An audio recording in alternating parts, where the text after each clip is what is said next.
അൽഹംദുലില്ലാഹി വസ്സലാത്തു വസ്സലാമു അലാ റസൂലില്ലാഹി വഅലാ ആലിഹി വസഹ്ബിഹി അജ്മഈൻ അമ്മാ ബഅദ്.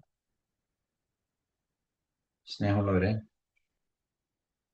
നമ്മൾ നമസ്കാരവുമായി ബന്ധപ്പെട്ട് 13ാമത്തെ ക്ലാസ്സിലാണ് എത്തി നിൽക്കുന്നത്. പക്ഷെ അത് നമുക്ക് ഈ ഒരു ക്ലാസ് കൊണ്ട് വേണമെങ്കിൽ ഓടിച്ച് നമ്മുടെ പാഠഭാഗങ്ങൾ തീർക്കാവുന്നതാണ്. കാരണം നമസ്കാരവുമായി ബന്ധപ്പെട്ട് ഇനി പറയാൻ പോകുന്ന കാര്യങ്ങളൊക്കെ നമുക്ക് അറിയുന്ന കാര്യങ്ങളാണ്. ചെറിയ ചെറിയ സംശയങ്ങൾ ഉണ്ടെങ്കിൽ അത് തീർത്തിട്ട് നമുക്ക് മുന്നോട്ട് പോകാം. നമുക്ക് അടുത്ത ഒരു മീറ്റിംഗ്, ഇതിന്റെ സമാപന മീറ്റിംഗ് എന്നുള്ള രീതിയിൽ സംഘടിപ്പിക്കാം എന്നാണ് ഞാൻ ഉദ്ദേശിക്കുന്നത്. ജനുവരിയോടുകൂടി നമുക്ക് അവസാനിപ്പിക്കണം. ജനുവരിയിലാണ് നമ്മൾ തുടങ്ങിയത്. ഇൻഷാ അല്ലാഹ്. അള്ളാന്റെ അനുഗ്രഹത്താൽ ഇത് ഒരു വർഷം പൂർത്തിയാക്കാനായിട്ട് നമുക്ക് സാധിച്ചു. ആളുകൾ കുറച്ച് കുറഞ്ഞു പോയെങ്കിലും അള്ളാഹുവിന്റെ അപാരമായ അനുഗ്രഹം എന്ന് ഞാൻ ആവർത്തിച്ച് പറയാണ്. കാരണം പരിശുദ്ധമായ ദീനിന്റെ ഏറ്റവും സുപ്രധാനമായ നമസ്കാരം എന്ന കർമ്മത്തെക്കുറിച്ച് നമ്മൾ ഒരുപാട് കാര്യങ്ങൾ മനസ്സിലാക്കി. ഒരുപാട് ആളുകളുടെ തെറ്റിദ്ധാരണകൾ മാറി. ഒരുപാട് കാര്യങ്ങൾ ഈ പറഞ്ഞ എനിക്കും കുറെ കാര്യങ്ങൾ പുതുതായിട്ട് ഇതിനു വേണ്ടിയുള്ള പ്രിപ്പറേഷന്റെ സമയത്തൊക്കെ പഠിക്കാൻ പറ്റി എന്നുള്ളത് തന്നെയാണ് ഏറ്റവും വലിയ അനുഗ്രഹം. അൽഹംദുലില്ലാഹ്. എന്തായിരുന്നാലും നമ്മൾ കഴിഞ്ഞ ക്ലാസ്സിൽ പറഞ്ഞത് വിവിധ സമയങ്ങളിൽ വിവിധ നമസ്കാരങ്ങളിൽ ഏതൊക്കെ സൂറത്തുകൾ ഫാത്തിഹയ്ക്ക് ശേഷം ഏതൊക്കെ റക്അത്തുകളിൽ പാരായണം ചെയ്യണം എന്നതിനെ കുറിച്ചായിരുന്നു. എൻ്റെ പുസ്തകത്തിൽ 139ാമത്തെ പേജിലായിട്ടാണ് നമ്മൾ അവസാനിപ്പിച്ചത്.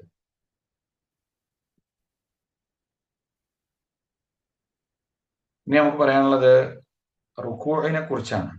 പിന്നെ അതിന് മുമ്പ് വരുന്ന ഒന്ന് രണ്ട് ചെറിയ കാര്യങ്ങൾ, അത് ഇമാമിനെ തിരുത്തൽ. അതായത് ഇമാമിന് പാരായണത്തിൽ അവ്യക്തത ഉണ്ടാകുമ്പോൾ പുറകിലുള്ള ആളുകൾ തിരുത്തി കൊടുക്കണം എന്നുള്ളതാണ്. നമുക്ക് അറിയുന്ന കാര്യമാണ്. നബി സല്ലല്ലാഹു അലൈഹി വസല്ലമയിൽ നിന്ന് വന്ന ഒരു ഹദീസ് എന്താ വെച്ചാല്, നബിയുടെ പാരായണത്തിൽ എന്തോ പിശക് പറ്റിയപ്പോ നമസ്കാരം കഴിഞ്ഞിട്ട് ആരും ഒന്നും പ്രതികരിച്ചില്ല. അങ്ങനെ നമസ്കാരം കഴിഞ്ഞിട്ട് നബി ചോദിച്ചു, നിങ്ങളിൽ ഇവിടുന്ന് ഉബയ്യിബ്നു കഅബ് ഉണ്ടായിരുന്നു കൂട്ടത്തിൽ. അപ്പൊ ഉബയ്യിബ്നു കഅബിനോട് ചോദിച്ചു, താങ്കൾ ഞങ്ങളോടൊപ്പം നിസ്കരിച്ചിരുന്നില്ലേ? അപ്പൊ അദ്ദേഹം പറഞ്ഞിട്ടുണ്ടായിരുന്നു. അപ്പൊ പിന്നെ എന്തുകൊണ്ടാണ് എന്റെ പാരായണത്തിലെ പിശക് സംഭവിച്ചപ്പോ അത് തിരുത്താതെ പോയത് എന്ന് നബി സല്ലല്ലാഹു അലൈഹി വസല്ലം ചോദിക്കണ്ട. അപ്പൊ അതിനർത്ഥം അവിടെ തിരുത്തണമെന്നാണ്. അപ്പൊ അത് നമുക്ക് അറിയുന്ന കാര്യം, നമ്മൾ ചെയ്യാറുള്ള കാര്യമാണ്, അറിയുന്ന ഭാഗമാണ്. ഇമാം ഓതുന്ന അതിൽ എന്തെങ്കിലും അബദ്ധം കാണുകയാണെങ്കിൽ അത് തിരുത്തി കൊടുക്കാവുന്നതാണ്. പിന്നെ നമസ്കാരത്തില് നമുക്കിങ്ങനെ വല്ലാതെ അശ്രദ്ധയും കാര്യങ്ങളൊക്കെ ഉണ്ടാകുകയാണെങ്കിൽ നമ്മൾ അള്ളാഹുവിൽ അഭയം തേടുക, അള്ളാഹുവിൽ ശരണം തേടുക എന്നൊരു പ്രവൃത്തി നബി സല്ലല്ലാഹു അലൈഹി വസല്ലം ചെയ്തതായിട്ട് നമുക്ക് കാണാൻ സാധിക്കും. ഉസ്മാൻ ബിൻ അബിൽ ആസ് റളിയല്ലാഹു അൻഹു, അദ്ദേഹം നബി സല്ലല്ലാഹു അലൈഹി വസല്ലമയോട് ഒരിക്കൽ പറഞ്ഞു, അള്ളാഹുവിന്റെ ദൂതരെ, എനിക്കും എന്റെ നമസ്കാരത്തിനും ഇടയിൽ പിശാച് കയറി വന്ന് എന്റെ പാരായണത്തിൽ കുഴപ്പമുണ്ടാക്കുന്നു. ഞാനിങ്ങനെ ഖുർആൻ ഓതുമ്പോൾ പിശാച് എന്റെ ഇടയിൽ വരുന്ന വസ്വാസാണ്.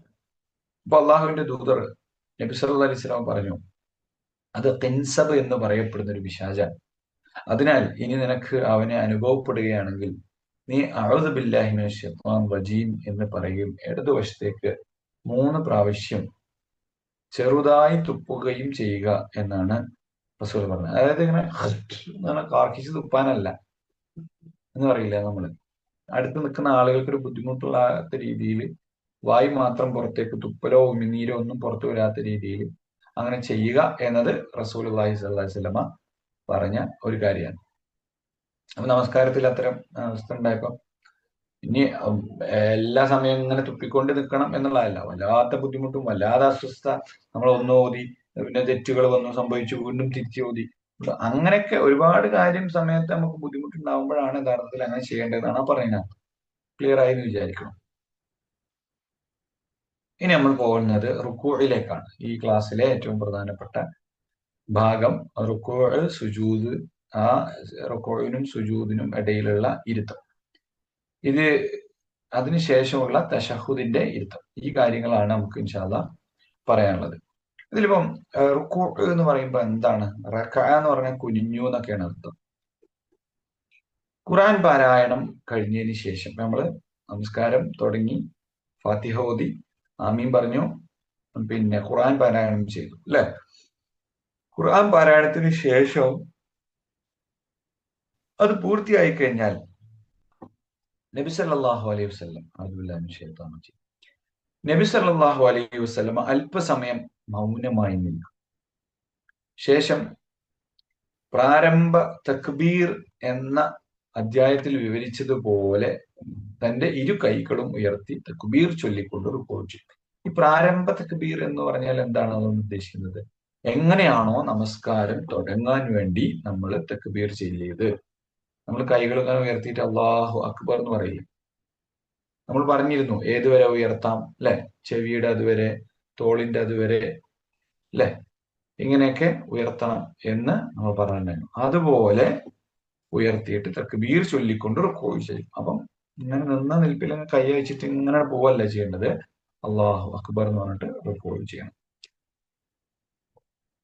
പിന്നെ കാണാൻ സാധിക്കും റസൂലിൽ നിന്ന് മറ്റൊരു ഹദീസ്, നിങ്ങൾ ഒരാളുടെയും നമസ്കാരം പൂർണ്ണമാവുകയില്ല, അള്ളാഹു കൽപ്പിച്ച പോലെ പൂർണ്ണമായി അംഗശുദ്ധി വരുത്തുകയും തുറന്ന് തക്ബീർ ചൊല്ലുകയും അള്ളാഹു സ്തുതിക്കുകയും അനുമാറ്റപ്പെടുത്തുകയും ഒക്കെ പറഞ്ഞതിന് ശേഷം ഖുർആനിൽ നിന്നും സാധ്യമാകുന്ന ഉദയം ചെയ്തതിനു ശേഷം തക്ബീർ ചൊല്ലി അസ്ഥികൾ അടങ്ങി നിൽക്കുന്നവരെ കൈകാൽ മുട്ടുകളിൽ അമർത്തി വെച്ചുകൊണ്ട് റുക്കൂ നിർവഹിക്കുകയും ചെയ്യാതെ. അതായത് മോശമായ ഒരാൾ ഇങ്ങനെ പെട്ടെന്ന് ചാടി നിസ്കരിച്ചപ്പോൾ ആ മനുഷ്യനോട് നബി അതിൽ പരാമർശിച്ച ഒരു ആരാധനാ കർമ്മമാണ്, നമസ്കാരത്തിൽ പ്രധാനപ്പെട്ട ഒരു ഭാഗമാണ് റുക്കൂ എന്ന് പറയുന്നത്. അത്രയാണ് ഈ ഹദീസുകൾ എടുത്തു കൊടുത്തതിന്റെ ഉദ്ദേശം. റുക്കൂ പരാമർശിച്ചിട്ടുണ്ട്, നമസ്കാരം ശരിയാകണമെങ്കിൽ റുക്കൂ ആവശ്യമാണ് എന്നാണ് പറയുന്ന അർത്ഥം കേട്ടോ. റുക്കോവിന്റെ വിവരണം അടുത്ത സബ് ടൈറ്റിലേക്ക് നമുക്ക് പോകാം. അവിടുന്ന് തന്റെ കൈകൾ കാൽമുട്ടുകൾ മേൽ വെച്ചു. എങ്ങനെയാണ് റുക്കോവിന്റെ രൂപം നൽകുന്നത്? കൈകൾ കാൽമുട്ടുകളിലാണ് വെക്കേണ്ടത്. ചില ആളുകൾ തൊടയിൽ വെക്കും, ചില ആൾക്കാർ കാൽമുട്ടിന്റെ താഴെ വെക്കും. എന്നാൽ ശരിയായ രീതി നബി സല്ലല്ലാഹു അലൈഹി വസല്ലമ കാൽമുട്ടുകളിൽ കൈകൾ ഇങ്ങനെ ചേർത്ത് കാലിന്റെ മുട്ടുകൾ, ഇതിപ്പോ കാലിന്റെ മുട്ടാണെന്ന് വിചാരിക്കും, ഈ കാൽമുട്ടുകളിൽ ഇങ്ങനെ നബി സല്ലല്ലാഹു അലൈഹി വസല്ലമ വെച്ചിരുന്നു എന്നാണ് നമുക്ക് കാണാൻ സാധിക്കുന്നത്. അപ്രകാരം ചെയ്യാൻ കൽപ്പിക്കുകയും ചെയ്തു. നബി അങ്ങനെ ചെയ്തിട്ടുണ്ട്, നമ്മളോട് ചെയ്യാൻ കൽപ്പിച്ചിട്ടുണ്ട്. വീണ്ടും പഴയ ഹദീസിലേക്ക് തന്നെ പോവാണ്. കാൽമുട്ടുകളിൽ അത് ഉറപ്പിച്ചു വെക്കണം എന്ന് ആ മനുഷ്യനോട്, മോശമായി നമസ്കരിച്ച വ്യക്തിയോട് പറഞ്ഞ ഹദീസ് വീണ്ടും എടുത്തു കൊടുക്കുകയാണ്. പിന്നെ കൈവിരലുകൾ വിടർത്തി വെക്കുകയും ചെയ്യുമായിരുന്നു എന്നാണ്. കൈ ഇങ്ങനെ കൂട്ടി പിടിച്ചിട്ടല്ല, കുറച്ചിങ്ങനെ നബി സല്ലല്ലാഹു അലൈഹി വസല്ലമ വിരലുകൾ വിടർത്തി വെക്കാറുണ്ടായിരുന്നു എന്ന് ഹദീസുകൾ കാണാൻ സാധിക്കും.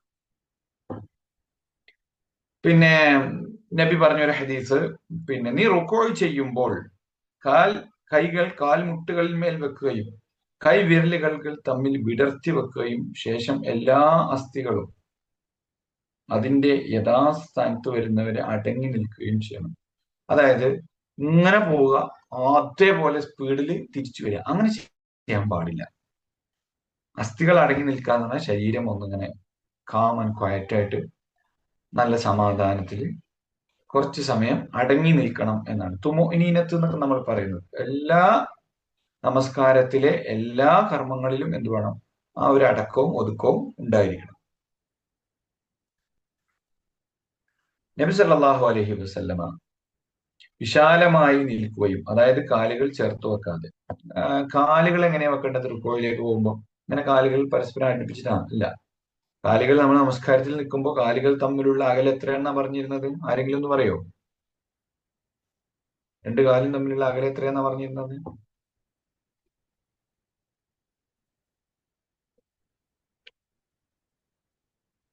പറഞ്ഞോളൂ, ആരുമില്ലേ? ഒരു ചാൺ. ഒരു ചാൺ അല്ലെ, ഒരു ചാണാണ് പിന്നെ രണ്ട് കാലുകൾ തമ്മിലുള്ള അകലം. അപ്പൊ അങ്ങനെ കാലുകൾ അകർത്തിയാണ് നബി സല്ലല്ലാഹു അലൈഹി വസല്ലം, അങ്ങനെ ഭയങ്കര വൈഡായിട്ടല്ല, ആ ഒരു അകലത്തിലാണ് റസൂലുള്ളാഹി സ്വല്ലല്ലാഹു അലൈഹി വസല്ലം വെച്ചിരുന്നത്. അതുപോലെ തന്നെ റുക്കൂ ചെയ്യുമ്പോൾ കൈമുട്ടുകൾ പാർശ്വങ്ങളിൽ നിന്ന് അകറ്റി നിർത്തുകയും ചെയ്യും. കൈന്റെ മുട്ടുകൾ പാർശ്വങ്ങളിൽ നിന്ന്, പാർശ്വം എന്താ? രണ്ട് സൈഡ് അല്ലെ. അപ്പൊ ഇങ്ങനെ മുട്ടുകൾ ഇങ്ങനെ ചേർത്ത് അല്ലെങ്കിൽ ഉള്ളിലേക്ക് വെച്ചിട്ടല്ല റുക്കൂ ചെയ്യണമെങ്കിൽ. കാണുന്നുണ്ടെന്ന് വിചാരിക്കുന്നു, മൊബൈൽ ക്രമീകരിക്കുന്നിടത്ത് എനിക്ക് ചെറിയ ബുദ്ധിമുട്ടുകൾ ഉണ്ട്, അതുകൊണ്ടാണ്. ഇങ്ങനെ കൈകൾ ഇങ്ങനെ ഉള്ളിലേക്ക് വെച്ചിട്ടല്ല റുക്കോയിലേക്ക് പോകേണ്ടത്, പക്ഷെ ഇങ്ങനെ പാർശ്വം അകറ്റി വെച്ചിട്ടാണ് ചെയ്യേണ്ടത്. പിന്നെ മറ്റൊരു ഹദീസിൽ കാണാൻ സാധിക്കും, അവിടുന്ന് റുക്കൂ ചെയ്യുമ്പോൾ അവിടുത്തെ മുതുക് പരത്തി വെക്കും.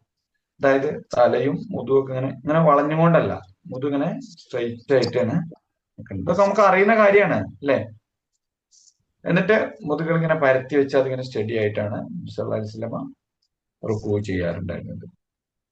എന്നിട്ട് അത് സഹാബിമാർ പറയണം, എത്രത്തോളം എന്നാൽ അതിന്മേൽ വെള്ളം ഒഴിച്ചാൽ ആ വെള്ളം ഒഴുകിപ്പോകാതെ അവിടെ തന്നെ നിൽക്കും. അത്രക്കും സ്റ്റേബിൾ ആയിരിക്കും നബി സല്ലല്ലാഹു അലൈഹി വസല്ലം. എന്നിട്ട് മറ്റേ ഹദീസിലേക്ക് വീണ്ടും പോവാണ്.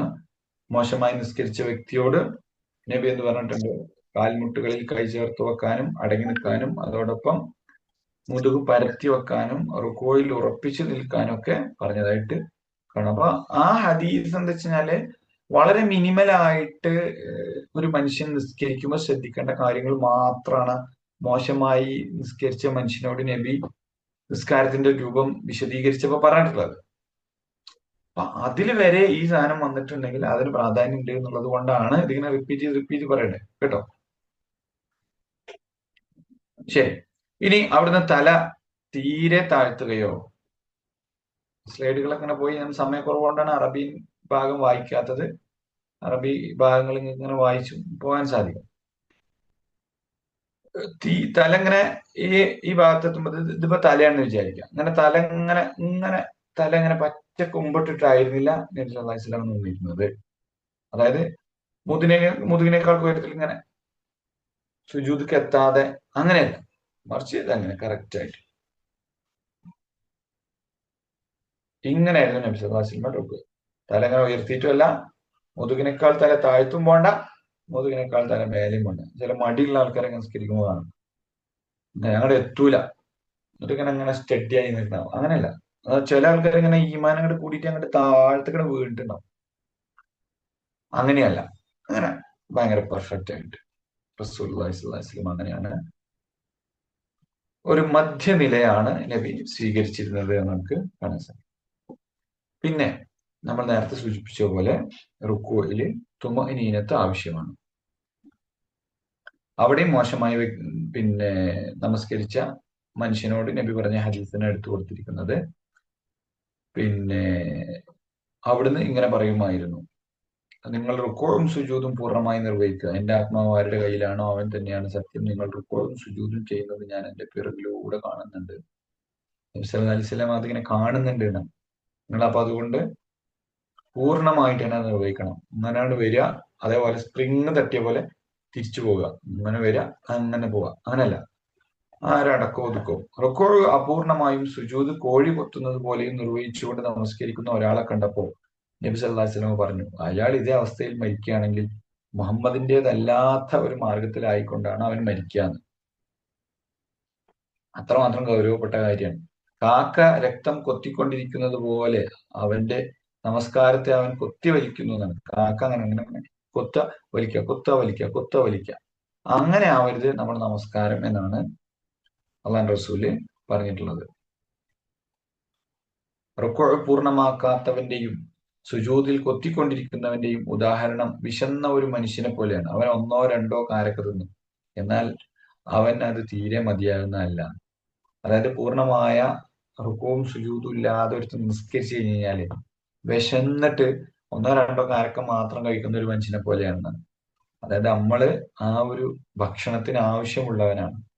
നമ്മുടെ ആത്മാവിനുള്ള ഭക്ഷണമാണ് നമസ്കാരം എന്ന് പറയുന്നത്.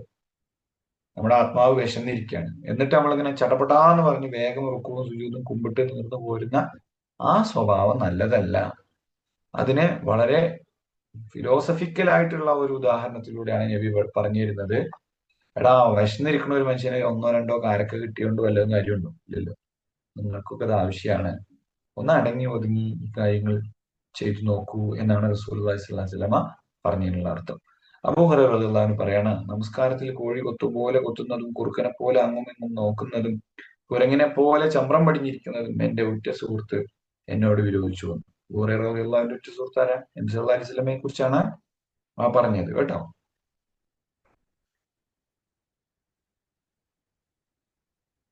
മൂന്ന് ജീവികളുടെ ഉദാഹരണം പറഞ്ഞു. ഒന്ന് കോഴി കൊത്തുന്നത് പോലെ കൊത്തുക, രണ്ട് കുറുക്കനെ പോലെ അങ്ങോട്ടും കുറുക്കൻ അങ്ങനെ തല കുറുക്കന്റെ അടങ്ങിക്കൂല, കുറുക്കൻ ഇങ്ങനെ അങ്ങോട്ടും ഇങ്ങോട്ടും നേരെ നേരെ നോക്കി ഇങ്ങോട്ട് പോകും. അപ്പൊ അങ്ങനെ കുറുക്കന്റെ മാതിരി തലയും കൊണ്ടും കോഴി കൊത്തുന്ന പോലെ സുജൂദും റുക്കുവും, അതുപോലെ തന്നെ കുരങ്ങന്മാരിയ്ക്കണ പോലെ ചമ്രം പടിഞ്ഞിരിക്കുകയും, അതൊക്കെ മൃഗങ്ങളെ പറ്റിയൊക്കെ നബി പറയുമ്പോ അങ്ങനെയൊന്നും നിങ്ങൾ ആവരുത് എന്നാണ് നബി സല്ലല്ലാഹു അലൈഹി വസല്ലം നമ്മളെ ഓർമ്മപ്പെടുത്തുന്നത്. പിന്നെ നബി ഇങ്ങനെ പറയാറുണ്ടായിരുന്നു, മനുഷ്യരിൽ ഏറ്റവും നീചനായ മോഷ്ടാവ് സ്വന്തം നമസ്കാരത്തിൽ മോഷ്ടിക്കുന്നവനാണ്. കള്ളന്മാരിൽ ഏറ്റവും മോശം കള്ളനാര? സ്വന്തം നമസ്കാരത്തിൽ നിന്ന് മോഷ്ടിക്കുന്നവനാണെന്ന്. അപ്പോ സഹാബിമാര് ചോദിച്ചു, അള്ളാന്റെ ദൂതരെ എങ്ങനെയാണ് നമസ്കാരത്തിൽ നിന്ന് മോഷ്ടിക്കുക? നബി പറഞ്ഞു, അവൻ റുക്കോവും സുജൂദും പൂർണ്ണമായി നിർവഹിക്കില്ല. അപ്പൊ റുക്കോവും സുജൂദും ഒക്കെ പിന്നെ പൂർണ്ണമായി നിർവഹിക്കാത്ത ഒരു മനുഷ്യൻ കള്ളനാണെന്നാണ് നബി പറഞ്ഞത്. മോഷ്ടാവ് എന്നൊക്കെ കുറച്ച് ഭംഗിക്ക് പറഞ്ഞതാ മലയാളത്തിൽ പച്ചക്ക് പറയുമ്പോ അങ്ങനെയാണ്, കള്ളനാണ്. എന്താ കള്ളന്മാരുടെ ലക്ഷണം? മുഴുവനായിട്ട് കൊടുക്കൂല, അതിങ്ങനെ വലിക്കും അല്ലെ. പടച്ചവന് കൊടുക്കേണ്ട ഒരു സാധനത്തിൽ പൂർണ്ണമായ സുജൂദും റുക്കുവൊക്കെ ഉണ്ട്, അത് മര്യാദക്ക് നിർവഹിച്ചില്ലെങ്കിൽ അവൻ നമസ്കാരത്തിൽ ഇന്ന് കുറച്ച് സാധനങ്ങൾ മോഷ്ടിച്ചെടുത്തവനെ പോലെ. മോഷ്ടാക്കളിൽ വെച്ച് കള്ളന്മാരിൽ ഏറ്റവും വലിയ കച്ചറ കള്ളൻ എന്ന് പറഞ്ഞാൽ ആരാണ്? അവൻ നിസ്കാരത്തിൽ നിന്ന് കക്കുന്നവനാണ് എന്നാണ് പറഞ്ഞത്. മനസ്സിലായെന്ന് വിചാരിക്കും. എന്തെങ്കിലും സംശയങ്ങൾ ഉണ്ടെങ്കിൽ ഇടയ്ക്ക് ചോദിക്കാട്ടോ നിങ്ങൾക്ക്. ശാപം. ഒരിക്കൽ നബി സല്ലല്ലാഹു അലൈഹി വസല്ലമ നമസ്കരിച്ചുകൊണ്ടിരുന്നപ്പോൾ റുക്കോയിലും സുജൂദിലും നട്ടല് നേരെയാക്കാതെ നമസ്കരിക്കുന്ന ഒരുവനെ അവിടുന്ന് തന്റെ ഇടം കണ്ണിലൂടെ കണ്ടു. നബി അങ്ങോട്ടും ഇങ്ങോട്ടും നോക്കിയിട്ടല്ല, ഇതൊക്കെ ഇങ്ങനെ വിസിബിൾ ആയിരിക്കുമല്ലോ, നമ്മളിങ്ങനെ നിസ്കരിക്കുമ്പോൾ അത്ര അടുത്താണ് ആളുകൾ നിസ്കരിക്കുന്നത്. അപ്പൊ നബിയുടെ ശ്രദ്ധയിൽപ്പെട്ടിട്ടുണ്ടാവും റുക്കോയിലും സുജൂദിലും ഒന്നും നട്ടല് നേരെയാകാതെ ഇങ്ങനെ വളഞ്ഞൂത്തിയിട്ട് ഒരുത്തൻ നിസ്കരിക്കുകയാണ്. അപ്പോ നമസ്കാര ശേഷം നബി സല്ലല്ലാഹു അലൈഹി വസല്ലം പറഞ്ഞു, ഹേ മുസ്ലിം സമൂഹമേ, തീർച്ചയായും റുക്കോയിലും സുജൂദിലും നട്ടല് നേരെയാക്കാത്ത നമസ്കാരമല്ല.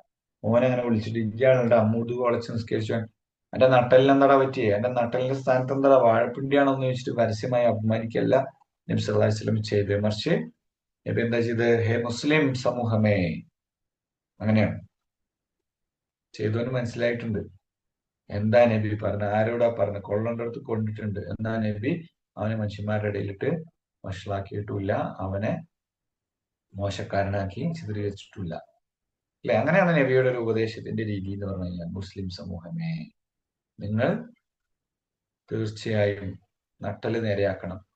ആ നട്ടൽ ഇങ്ങനെ നിവൃത്തി പിടിച്ച് സുജൂദിൽക്കും റുക്കൂഇൽക്കൊക്കെ പോകുന്ന ആളുകൾക്കാണ് നമസ്കാരം ഉള്ളൂ, അല്ലാത്തവരുടെ അടുത്ത് ശരിയാവൂല. ക്ലിയർ അല്ലേ? റുക്കോയിന്റെ രൂപം ക്ലിയർ ആയി എന്ന് വിചാരിക്കുന്നു. ഇനി റുക്കോയിൽ ചെല്ലേണ്ട പ്രാർത്ഥനകളിലേക്ക് പോവാം. ഇതുവരെ പറഞ്ഞതിൽ എന്തെങ്കിലും ഡൗട്ട് ഉണ്ടോ? റുക്കോയിൽ സാധാരണ നമ്മൾ എന്താ പ്രാർത്ഥിക്കാറുള്ളത്? നിങ്ങളൊക്കെ എന്താ പ്രാർത്ഥിക്കലും നോക്കട്ടെ, എന്ന് പറഞ്ഞേ. ആരാ പറയാ? ആ, സുബ്ഹാന റബ്ബിയൽ അദീം എന്ന് പറയും അല്ലേ. പിന്നെന്താ പറയാ?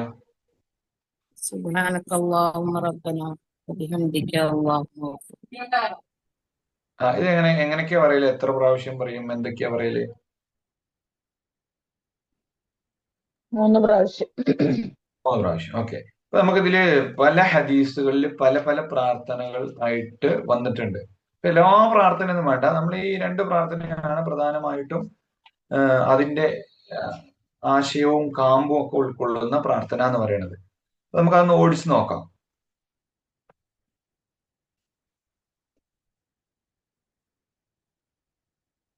നബി ഒരു പ്രാവശ്യം ഒന്ന്, മറ്റൊരു പ്രാവശ്യം വേറൊന്ന് എന്ന രീതിയിലാണ് പ്രാർത്ഥനകൾ ചൊല്ലിയിരുന്നതെന്നാണ്. അപ്പൊ ഈ പ്രാർത്ഥന ഒക്കെ പാടെ കണ്ടിടിഞ്ഞ് ഇതൊക്കെ പാടെ റുക്കോയിൽ ചെല്ലണം പഠിച്ചോനെ എന്ന് വിചാരിക്കണ്ട. നമുക്ക് അറിയുന്ന കാര്യങ്ങൾ പഠിക്കുക. പിന്നെ ഈ പുസ്തകങ്ങളുടെ കയ്യിലുണ്ടല്ലോ, ഒന്ന് നമുക്ക് ഇങ്ങനെ ഓക്കെ ആണെന്ന് തോന്നി നമ്മൾ അടുത്ത് പരീക്ഷിക്കുക, അത് കഴിഞ്ഞാൽ പിന്നെ അടുത്ത് പരീക്ഷിക്കുക. നമുക്ക് പെട്ടെന്ന് ഒന്ന് പറഞ്ഞു പോകാം. സുബ്ഹാന റബ്ബിയൽ അദീം എന്ന് പറയും അല്ലെ. അപ്പൊ നമ്മൾ സുജൂദിൽ എന്താ പറയല്? സുബ്ഹാന റബ്ബിയൽ അഅല. അപ്പം നമുക്ക് പലപ്പോഴും ഇങ്ങനെ മാറിപ്പോകുന്ന ഒരു സാധനമാണ് ഈ സുബ്ഹാന റബ്ബിയൽ അദീം എന്നുള്ളത്. സുബ്ഹാന റബ്ബിയൽ ചെറുപ്പത്തിലൊക്കെ നമുക്ക് മദ്രസന്ന് കുറെ അടി കിട്ടും ഈ ഒരു പേരും പറഞ്ഞിട്ട്. പണ്ടൊക്കെ അങ്ങനെ വടിയൊക്കെ ഉള്ള മദ്രസകളായിരുന്നല്ലോ. അപ്പൊ ഇപ്പോഴാണ് അങ്ങനെ ഭയങ്കര സൗകര്യമുള്ള മദ്രസകളൊക്കെ വന്നത്. അപ്പൊ സുബ്ഹാന റബ്ബിയൽ അദീം എന്നാണ് റുക്കോയിൽ നമ്മള് ചെല്ലണം. എന്താ സുബ്ഹാന റബ്ബിയൽ അദീം എന്ന് പറഞ്ഞാൽ അതിന്റെ അർത്ഥം എന്താ? നമ്മൾ എല്ലാ നിസ്കാരത്തിലും എല്ലാ റുക്കൂലും ചെല്ലുന്ന ഒരു കാര്യമാണല്ലോ. നിങ്ങൾ ആലോചിച്ചിട്ടുണ്ടോ എന്താണ് ഇപ്പൊ ഇതിന്റെ അർത്ഥം എന്നുള്ളതെന്ന് ആലോചിച്ചിട്ടുണ്ടോ? എന്തായിരിക്കും ഇപ്പൊ അതിന്റെ അർത്ഥം? സുബ്ഹാന റബ്ബി അൽ അദീം എന്ന് പറയുമ്പോ ഒന്ന് പറഞ്ഞ, ആരെങ്കിലും ഒന്ന് പറഞ്ഞു.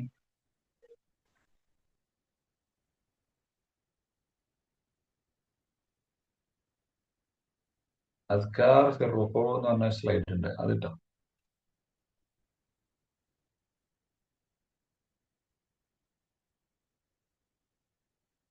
ആരുമില്ലേ? അതിന്റെ അർത്ഥം പറയാം. സുബ്ഹാൻ എന്ന് പറഞ്ഞാല് സുബ്ഹാൻ, പരിശുദ്ധൻ. പരിശുദ്ധൻ, മഹാൻ അല്ലെ? പരിശുദ്ധൻ. സുബ്ഹാന എന്ന് പറഞ്ഞാൽ പരിശുദ്ധനായവൻ. പിന്നെ റബ്ബി എന്ന് പറഞ്ഞാൽ എന്റെ രക്ഷിതാവ്. അൽ അദീം എന്ന് പറഞ്ഞാല് മഹാനായ. ആ,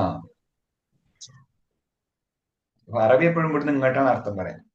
അവിടുന്ന് ഇങ്ങോട്ട് ഏതെങ്കിലും അർത്ഥം പറയുമ്പോൾ നമ്മൾ ഇവിടുന്ന് അങ്ങോട്ട് പറയാം. മഹാനായ എന്റെ രക്ഷിതാവ് എത്ര പരിശുദ്ധനാണ്.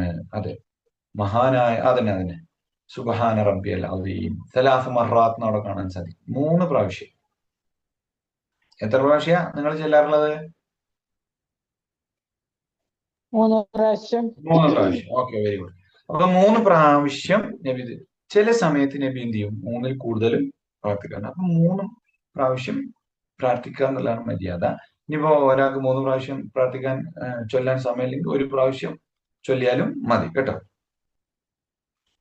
ഒരിക്കലും ഒരു രാത്രി നമസ്കാരത്തിൽ റുക്കോയിൽ ഇത് കൂടുതൽ ആവർത്തിച്ച കാരണത്താൽ അവിടുത്തെ റുക്കോ, അൽ ബഖറ, നിസാ, ആൽ ഇംറാൻ എന്നീ 3 ദീർഘസൂറത്തുകൾ ഓതിക്കൊണ്ടുള്ള നൃത്തത്തോളം ദീർഘിപ്പിച്ചു എന്ന് കാണാൻ സാധിക്കും. രാത്രി നമസ്കാരത്തെ സംബന്ധിച്ചിടത്തോളം മുമ്പ് വിവരിച്ചതുപോലെ അവർക്കിടയിൽ പ്രാർത്ഥനകളും പാവനക്കാരിലും നബി സല്ലല്ലാഹു അലൈഹി വസല്ലം ഉൾപ്പെടുത്തിയിരുന്നു. അപ്പം നബിയുടെ രാത്രി നമസ്കാരത്തിലുള്ള സുജൂദ് റുക്കുവൊക്കെ ദൈർഘ്യമേറിയതായിരുന്നു. അപ്പം 3 സൂറത്തുകളൊക്കെ തിവാല്, ആ സൂറത്തുകൾ ഓതുന്ന അത്രയും ദൈർഘ്യം നബി എന്ത് പറഞ്ഞുകൊണ്ടിരുന്നു എന്നാ പറയണത്?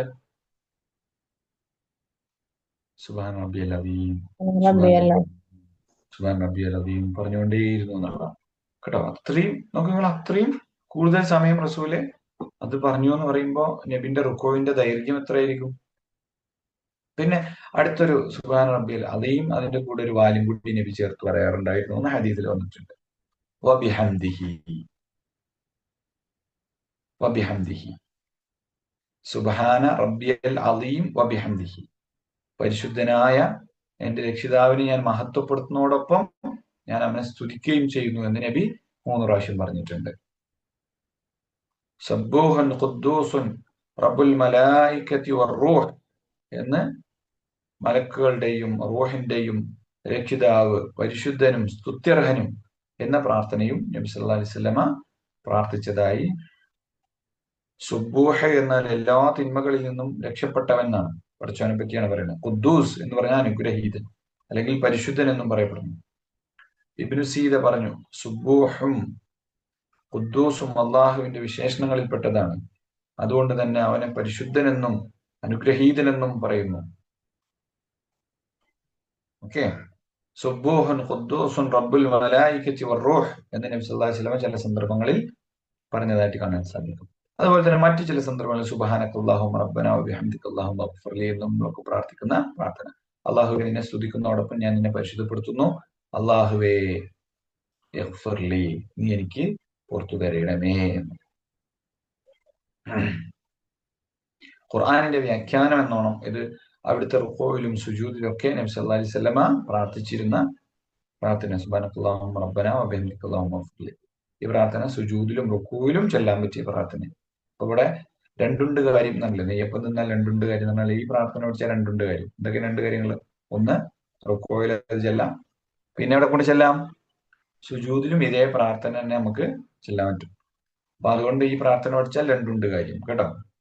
സുബ്ഹാനക്കല്ലാഹുമ്മ റബ്ബനാ വബിഹംദികല്ലാഹുമ്മ ഗ്ഫിർലി. എല്ലാവർക്കും അറിയാന്നാണ് ഞാൻ വിചാരിക്കുന്നത്. എല്ലാവരും ചൊല്ലി നോക്കിയത്? ബിസ്മില്ലാഹ്.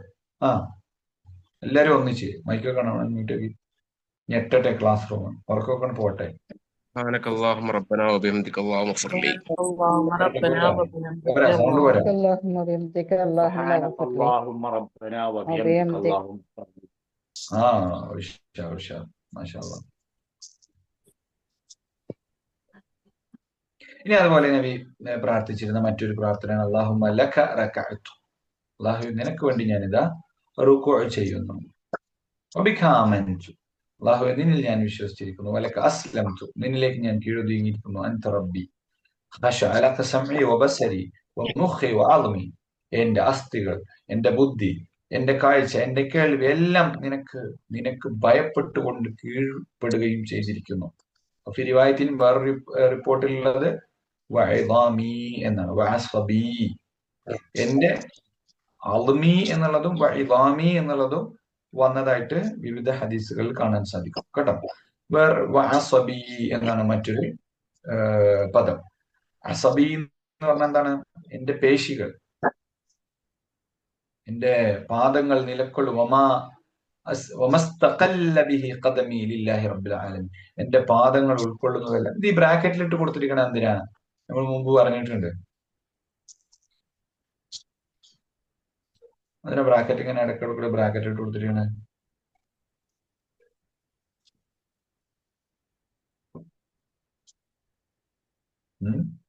പല ഹദീസുകൾ ചേർത്ത് കൊടുത്തത് കൊണ്ടാണ് അങ്ങനെ കൊടുത്തിരിക്കുന്നത് കേട്ടോ. ഒരുപാട് ഹദീസുകൾ ഒരേപോലെ വന്നിട്ടുണ്ടാവും. അതിൽ ചില ഹദീസുകളിൽ ചില വാചകങ്ങൾ കൂടിച്ചേർന്ന് വന്നിട്ടുണ്ടാവും. അപ്പൊ ആ കൂടിച്ചേർന്ന് മറ്റൊരു ഹദീസാണെന്ന് അറിയാൻ വേണ്ടിയിട്ടാണ് അൻത റബ്ബി എന്നൊക്കെയുള്ള വാക്കുകൾ ബ്രാക്കറ്റിൽ കൊടുത്തിട്ടുള്ളത് കേട്ടോ. എല്ലാം കൂടെ ഒരു ഹദീസിലേക്ക് നോക്കിയാൽ നിങ്ങൾക്ക് ഇതേ രീതിയിൽ കാണാൻ പറ്റില്ല. പക്ഷെ ഹദീസുകളിൽ വന്ന മുഴുവൻ ആശയത്തെയും വാക്കുകളെയും ഓർത്തിണക്കിക്കൊണ്ട് മഹാനായ അൽബാനി ചെയ്തിട്ടുള്ള ഒരു കാര്യമാണിത് കേട്ടോ. അപ്പോ അല്ലാഹുമ്മ ലക റകഅതു വബിക ആമൻതു വലക അസ്ലംതു അൻത റബ്ബി ഖശഅ ലക സമഇ വബസരി വമുഖി വഅദ്മി, അല്ലെങ്കിൽ ഇളാമി വഅസബി.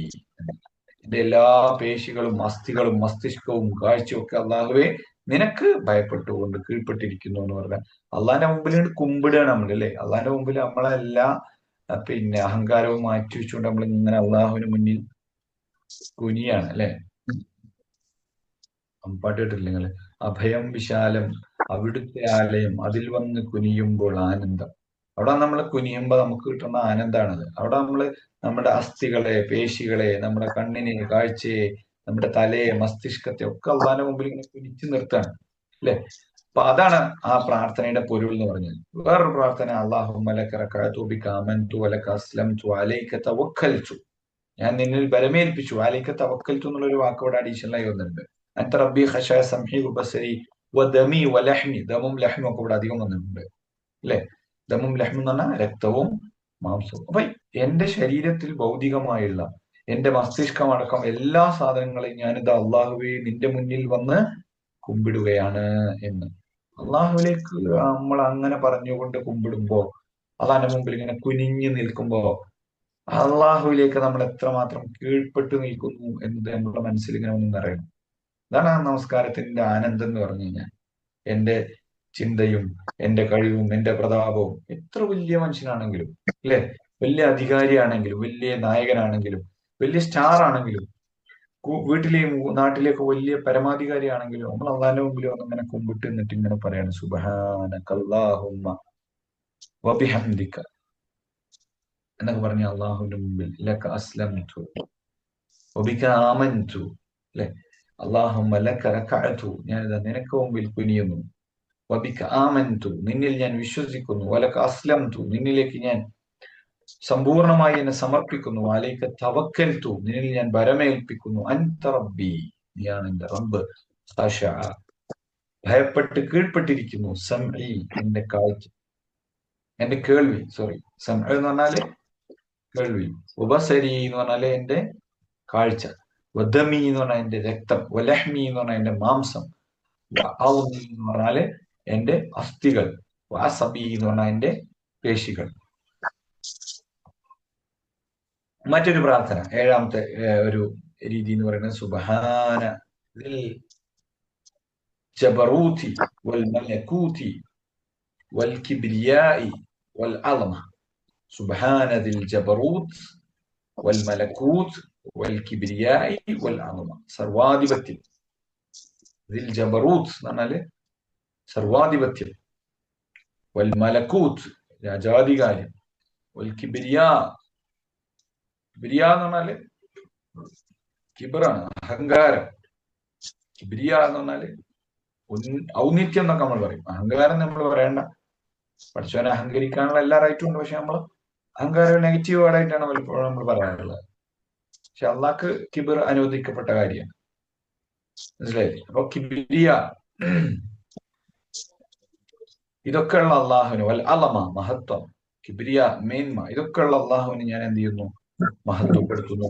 സുബ്ഹാൻ, അവൻ പരിശുദ്ധനാണ്, അവനെ ഞാൻ പരിശുദ്ധിപ്പെടുത്തുന്നു എന്ന് നബി സല്ലല്ലാഹു അലൈഹി വസല്ലം രാത്രി നമസ്കാരങ്ങളിൽ ഇതാണ് പറയാറുണ്ടായിരുന്നത് എന്ന് ഹദീസുകൾ കാണാൻ സാധിക്കും. സുബ്ഹാനദിൽ ജബറൂതി വൽ മലകൂതി വൽ കിബ്രിയാഇ വൽ അലമ.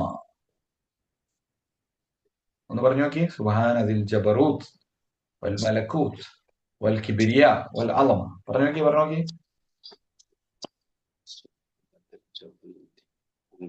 സുബ്ഹാന പറഞ്ഞോളി, ഞാൻ പറഞ്ഞുതരാം. സുബ്ഹാന ദിൽ ജബറൂതി. ദിൽ ജബറൂതി. ദി എന്ന് പറഞ്ഞാൽ എന്താ? ദി എന്ന് പറഞ്ഞാൽ ഉള്ള എന്നർത്ഥം. ദു ദി എന്നൊക്കെ പറയുന്നത് ഉള്ള എന്നർത്ഥമാണ്. ദുൽ ജമാൽ, ദുൽ ജമാൽ എന്ന് പറഞ്ഞാൽ ഭംഗിയുള്ളവൻ എന്നർത്ഥം. ദുൽ മാൽ എന്ന് പറഞ്ഞാൽ പൈസ ഉള്ളവൻ എന്നാണ് അർത്ഥം. ദുൽ ഖുവ എന്ന് പറഞ്ഞാല് ശക്തി ഉള്ളവൻ എന്നാണ് അർത്ഥം. അതിവിടെ ജബറൂത്ത് അതിന്റെ ഭാഷാ നിയമപ്രകാരം ദി ആയി പോയതാണ് കേട്ടോ. ദു ദി എന്നൊക്കെ പറഞ്ഞാല് ഉള്ളവൻ എന്നാണ്. ജബറൂത്ത് ഉള്ളവൻ, മനസ്സിലായില്ലേ? ദിൽ ജബറൂത്ത് പറഞ്ഞേ. സുബ്ഹാന സുബ്ഹാന ദിൽ ജബറൂത്ത് ജബറൂതി വൽ മലകൂത്ത് വൽ കിബ്രിയാ വൽ അലമ.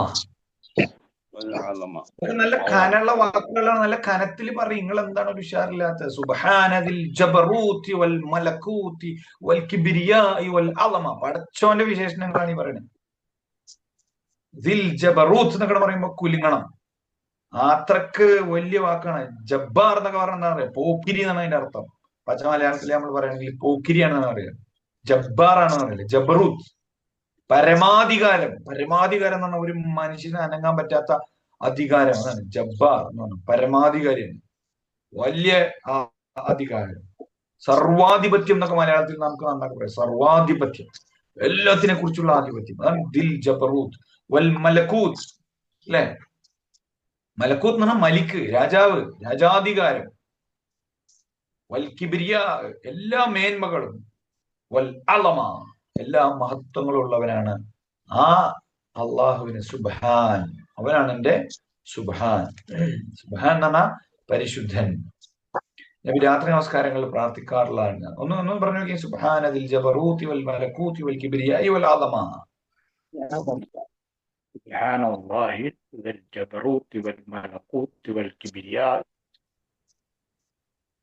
വൽ അലമ. Very good, super, perfect. അഹ്സൻതും. ശരി, ഇനി നബി റുക്കൂ ദീർഘിപ്പിക്കുന്നതിനെ കുറിച്ച് പറയുന്നുണ്ട്. നബി തന്റെ റുക്കൂവിന് ശേഷമുള്ള നൃത്തവും സുജൂദും, രണ്ട് സുജൂദുകൾക്കിടയിലുള്ള ഇരുത്തവും ഏകദേശം തത്തുല്യം ദൈർഘ്യമുള്ളവരാ ഉണ്ടാകും. അപ്പം ചില ആളുകൾക്കിടയിൽ സുജൂദ് വലിയ ദൈർഘ്യം, റുക്കൂ വളരെ കുറച്ച്, അങ്ങനെയല്ല. ചില ആളുകളുടെയൊക്കെ നിസ്കാരത്തിൽ നമുക്ക് കാണാൻ സാധിക്കും. ഇങ്ങനെ പോയി പെട്ടെന്ന് വരും. അങ്ങനെയല്ല കേട്ടോ. അപ്പൊ വീഡിയോസ് ഒക്കെ റമദാൻ ആയി കഴിഞ്ഞാൽ ചില വീഡിയോസ് ഒക്കെ നമ്മൾ കാണാറുണ്ട്. ഇങ്ങനെ ഇറങ്ങണതും പോണതും കയറണതും ഒക്കെ കാണാം. അങ്ങനത്തെ നിസ്കാരങ്ങളല്ല. അതിന്റെ സമയം എന്ന് പറഞ്ഞു കഴിഞ്ഞാല് റുക്കുവിന് ശേഷമുള്ള നൃത്തം, അതിന് നമ്മൾ എഴുത്തിദാൽ എന്ന് പറയും. പിന്നെ സുജൂദിനിടയിലുള്ള ഇരുത്തം, ഇതൊക്കെ ഏകദേശം ഒരേ സമയമാണ്, ഒരേ മീറ്ററിലാണ് നബി ഇതൊക്കെ ചെയ്തിരുന്നത് എന്നർത്ഥം. പിന്നെ മറ്റൊരു കാര്യം, റുക്കുവില് ഖുർആൻ ആദവും പാടുണ്ടോ?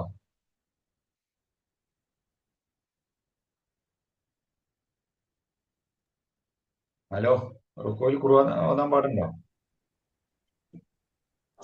പാടില്ല. പാടില്ല. പാടില്ല. റുക്കുവിൽ ഖുർആൻ ഓതാൻ പാടില്ല. നബി അത് വിലക്കിയിട്ടുള്ള കാര്യമാണ്. റുക്കുവിലും സുജൂദിലും ഖുർആൻ ഓതുന്നതിന് നബി സല്ലല്ലാഹു അലൈഹി വസല്ലമ വിലക്കിയിരിക്കുന്നു എന്ന ഹദീസുകൾ നമുക്ക് കാണാൻ സാധിക്കും കേട്ടോ. ഇത് നിർബന്ധ നമസ്കാരങ്ങൾക്കും ഐച്ഛിക നമസ്കാരങ്ങൾക്കും ഒരുപോലെ ബാധകമാണ്. ചില ഹദീസുകളിൽ പിന്നെ ഐച്ഛിക നമസ്കാരങ്ങളിൽ അതിൽ കുഴപ്പമില്ല എന്ന രീതിയിൽ ഹദീസുകൾ വന്നിട്ടുണ്ട്. പക്ഷെ അത് മുൻകറാണ്. അത് ആ ഭാഗം ഷാദ് അല്ലെങ്കിൽ മുൻകർ എന്ന ഗണത്തിലാണ് ഇവിടെ സ്വീകരിക്കപ്പെടേണ്ടതില്ല എന്ന അർത്ഥത്തിലാണ് കേട്ടോ. വിനാസാക്കിർ ആ കാര്യം വിശദീകരിച്ചിട്ടുണ്ടെന്നാണ് പറഞ്ഞത്. അപ്പോ ഗണ്യതമാണ്. ഖുർആനിൽ വന്ന കുറെ പ്രാർത്ഥനകൾ ഉണ്ടല്ലോ, അത് നമുക്ക് സുജൂദിൽ ചൊല്ലാൻ പാടില്ലേ? അത് ചെല്ലാം. പക്ഷെ ഖുർആൻ ഓതൽ എന്ന രീതിയിൽ ഇപ്പോ നമുക്കറിയുന്ന സൂറത്തുകൾ ഇങ്ങനെ ഖുർആൻ ഓതുക എന്നുള്ള നിയത്തിൽ എന്ത് ചെയ്യണ്ട പ്രാർത്ഥനകളാണ്. പക്ഷെ ഇവിടെ വേറൊരു കാര്യം നിങ്ങൾ ശ്രദ്ധിച്ചോന്നറിയില്ല. അപ്പം നമ്മൾ നേരത്തെ പറഞ്ഞു സുബ്ഹാനക്കല്ലാഹുമ്മ റബ്ബനാ വബിഹംദികല്ലാഹുമ്മ ഗഫ്ഫിർലി എന്നുള്ളത് ഖുർആനിന്റെ വ്യാഖ്യാനമാണെന്നോണം നബി പറഞ്ഞതാണെന്ന് ഹദീസുകൾ കാണാൻ സാധിക്കും. അത് ഏതായിട്ടാണെന്നറിയോ? ഫസബ്ബിഹ് ബിഹംദി റബ്ബിക വസ്തഗ്ഫിർഹു ഇന്നഹു കാന തവ്വാബ. സൂറത്തുൻ നസ്റിലെ സൂറത്തുൻ നസ്ർ അതിലെ ഫസബ്ബിഹ് ബിഹംദി റബ്ബിക വസ്തഗ്ഫിർഹു ഇന്നഹു കാന തവ്വാബ. സൂറത്തുൻ നസ്ർ ഇദാ ജാഅ നസ്റുല്ലാഹി വൽ ഫത്ഹ് വറഅയ്ത അന്നാസ യദ്ഖുലൂന ഫീ ദീനില്ലാഹി അഫ്വാജ ഫസബ്ബിഹ് ബിഹംദി, അവിടെയാണ് വരുന്നത് അല്ലേ? അപ്പൊ നബിക്ക് ആ സൂറത്ത് തന്നെ ആ ആയത്തന്നെ ഓതിയാ മതിയായിരുന്നില്ലേ റുക്കൂഇല് സുജൂദിലൊക്കെ? ഫസബ്ബിഹ് ബിഹംദി റബ്ബിക വസ്തഗ്ഫിർഹു ഇന്നഹു കാന തവ്വാബ. പക്ഷെ നബി എന്ത് ചെയ്തത്? അതിനെ ഒരു പ്രാർത്ഥന എന്ന രീതിയിൽ മാറ്റി ഓതുകയാണ്, മാറ്റി പാരായണം ചെയ്യുകയാണ് ചെയ്തത്. സുബ്ഹാനക്കല്ലാഹുമ്മ റബ്ബനാ വബിഹംദിക ഗഫ്ഫിർലി എന്ന് പ്രാർത്ഥിക്കുകയാണ് ചെയ്തത്. അപ്പം ഖുർആൻ അങ്ങനെ ഡയറക്റ്റ് ആയിട്ട് പ്രാർത്ഥനകളായിട്ട് വന്ന കാര്യങ്ങൾ ഉണ്ടെങ്കിൽ നമുക്ക് എന്ത് ചെയ്യാം? പ്രാർത്ഥിക്കുന്നതിന് വിരോധമൊന്നുമില്ല. പക്ഷെ നബി സല്ലല്ലാഹു അലൈഹി വസല്ലമ പിന്നെ ചെയ്തിട്ടുള്ളത് ഇതുപോലെയാണ് എന്നാണ് റുക്കൂഇന്റെ കാര്യത്തിൽ ഉള്ളത് വന്നിട്ടുള്ളത്. നമുക്ക് സുജൂദ് കൂടി കഴിയുമ്പോൾ കുറച്ചും കൂടി വ്യക്തമാകും ഇൻഷാ അല്ലാഹ്. ശരി, ഇനി അത് തീർന്നു, റുക്കൂഇൽ ഖുർആൻ ഓതാൻ പാടില്ല എന്നുള്ളത്.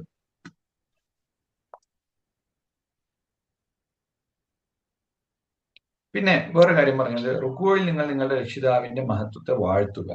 റുക്കൂ എന്ന് പറഞ്ഞത് അത് നമ്മൾ ഒരു കാര്യം പടച്ചവനോട് തേടുക എന്നുള്ളതിനപ്പുറം അള്ളാഹുവിനെ പുകഴ്ത്തി പറയാനുള്ള ഒരു രംഗമാണ് യഥാർത്ഥത്തിൽ റുക്കൂ എന്ന് പറയുന്നത്.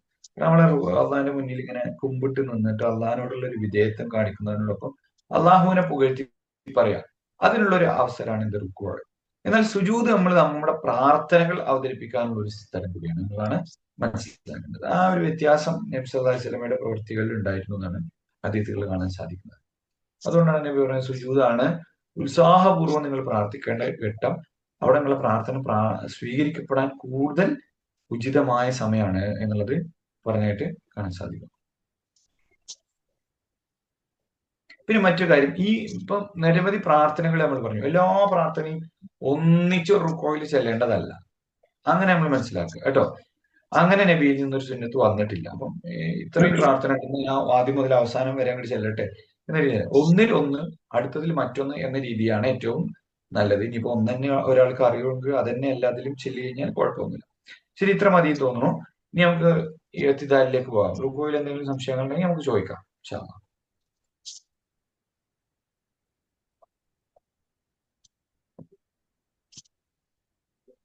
എന്തെങ്കിലും ഉണ്ടോ?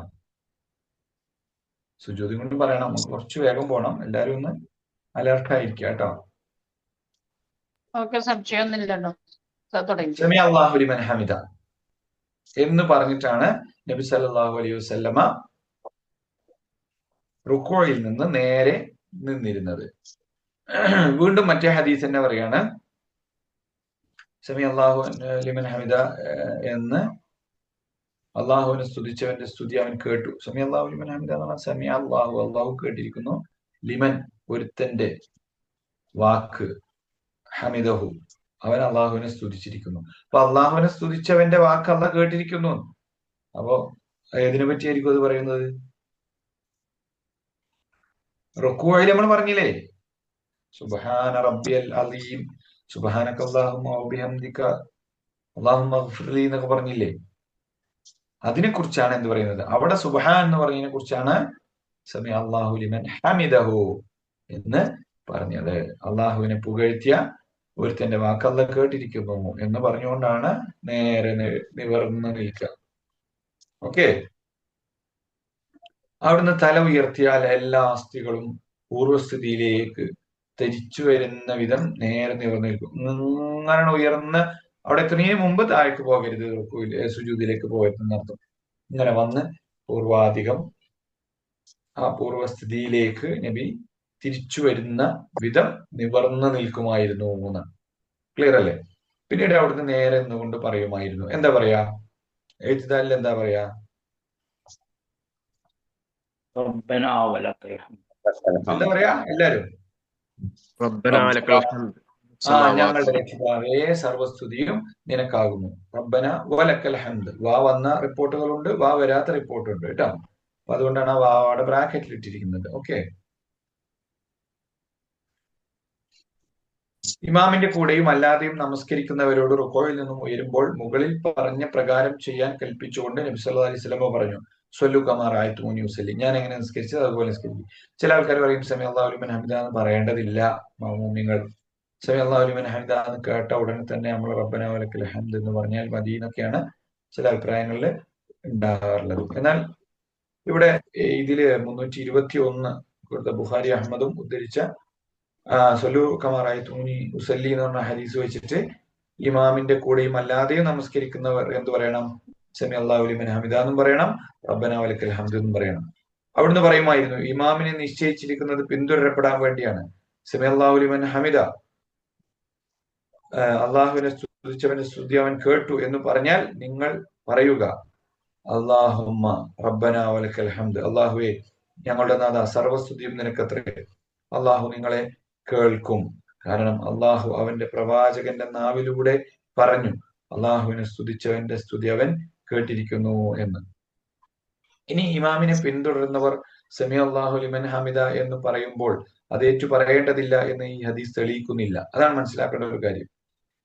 ഈ ഹദീസ് വെച്ചിട്ടാണ് പല ആളുകളും പറയാറുള്ളത്, എന്ത്? ഇമാമിനെ നിശ്ചയിച്ചിരിക്കുന്നത് പിന്തുടരപ്പെടാൻ വേണ്ടിയാണ്. അവൻ സമി അല്ലാഹു ലിമൻ ഹമിദ എന്ന് പറഞ്ഞാൽ നിങ്ങൾ അല്ലാഹുമ്മ റബ്ബനാ ലക്കൽ ഹംദ്, റബ്ബനാ വലക്കൽ ഹംദ് എന്നൊക്കെ പറയുക.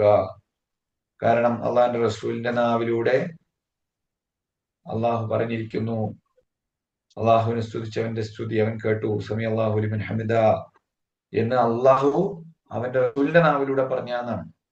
അള്ളാഹ് പറയുന്ന വാക്കാണ് സമി അല്ലാഹു ലിമൻ ഹമിദ, അത് റസൂലിന്റെ നാവിലൂടെ പറഞ്ഞു. അപ്പൊ ഈ ഹദീസ് എന്തിന് തെളിവല്ല?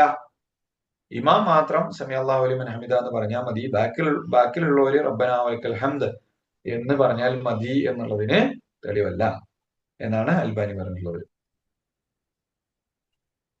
കാരണം ഇമാമും മഅ്മൂമും എന്ത് പറയണം എന്ന് പഠിപ്പിക്കലല്ല ഈ ഹദീസ് കൊണ്ടുള്ള ഉദ്ദേശം. മറിച്ച് മഅ്മൂമുകളുടെ തഹ്മീദ്, ഇമാമിന്റെ തസ്മിയ് ശേഷം പറയണം എന്നേ ഇത് വിവരിക്കുന്നുള്ളൂ. അതായത് സമി അല്ലാഹു ലിമൻ ഹമിദ എന്ന് പറഞ്ഞതിന് ശേഷമാണ് എന്ത് പറയേണ്ടത്? തസ്മീഇന് ശേഷമാണ് തഹ്മീദ് പറയേണ്ടത്. റബ്ബനാ വലക്കൽ ഹംദ് എന്ന് പറയേണ്ടത് എന്നതിന് മാത്രമേ ഈ ഹദീസ് എന്താക്കേണ്ടതുള്ളൂ? തെളിവാക്കേണ്ടതുള്ളൂ എന്നാണ് പറയുന്നത് കേട്ടോ. പ്രവാചകൻ സല്ലല്ലാഹു അലൈഹി വസല്ലം ഇമാമായിരിക്കെ തഹ്മീദ് പറഞ്ഞിരുന്നു എന്ന യാഥാർത്ഥ്യം ഇതിനെ ശക്തിപ്പെടുത്തുകയും ചെയ്യുന്നു. അതായത് ഇമാമും രണ്ടും പറയണം, മഅ്മൂമും രണ്ടും പറയണം. അപ്രകാരം തന്നെ ഞാൻ നമസ്കരിക്കുന്ന രൂപത്തിൽ നമസ്കരിക്കുക എന്ന കൽപ്പനയുടെ പൊതുവായ ആശയം ഇത് തന്നെയാണ്. തസ്മിയും മറ്റുള്ളവയും പോലെ ഇമാം പറയുന്നത് മഅ്മൂമും ഏറ്റു പറയണം എന്നാണ് ഇതിന്റെ താല്പര്യം. ഈ വിഷയത്തിൽ നമ്മൾ ശ്രദ്ധ ക്ഷണിച്ച മാന്യ സഹോദരൻ ഇത് ചിന്തിക്കണം എന്നാണ് ഇവിടെ വിളിച്ചത്. പിന്നെ അതിനെ സംബന്ധിച്ചുള്ള ഒരു ചർച്ച പറയണം കേട്ടോ.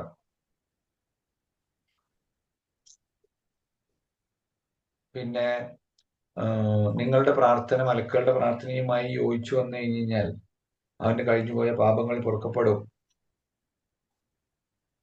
എന്ന് റസൂലുള്ളാഹി സ്വല്ലല്ലാഹു അലൈഹി വസല്ലം പറഞ്ഞിട്ടുണ്ട്.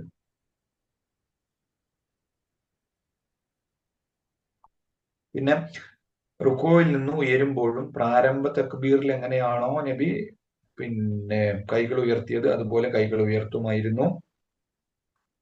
എയ്തിദാൽ നബി പറയുന്ന കുറച്ച് കാര്യങ്ങൾ വിവിധങ്ങളായ റിപ്പോർട്ടുകളിലൂടെ വന്നിട്ടുണ്ട്. അതിൽ ഒന്നാമത്തത് റബ്ബനാ വലക്കൽ ഹംദ് എന്നുള്ളതാണ്.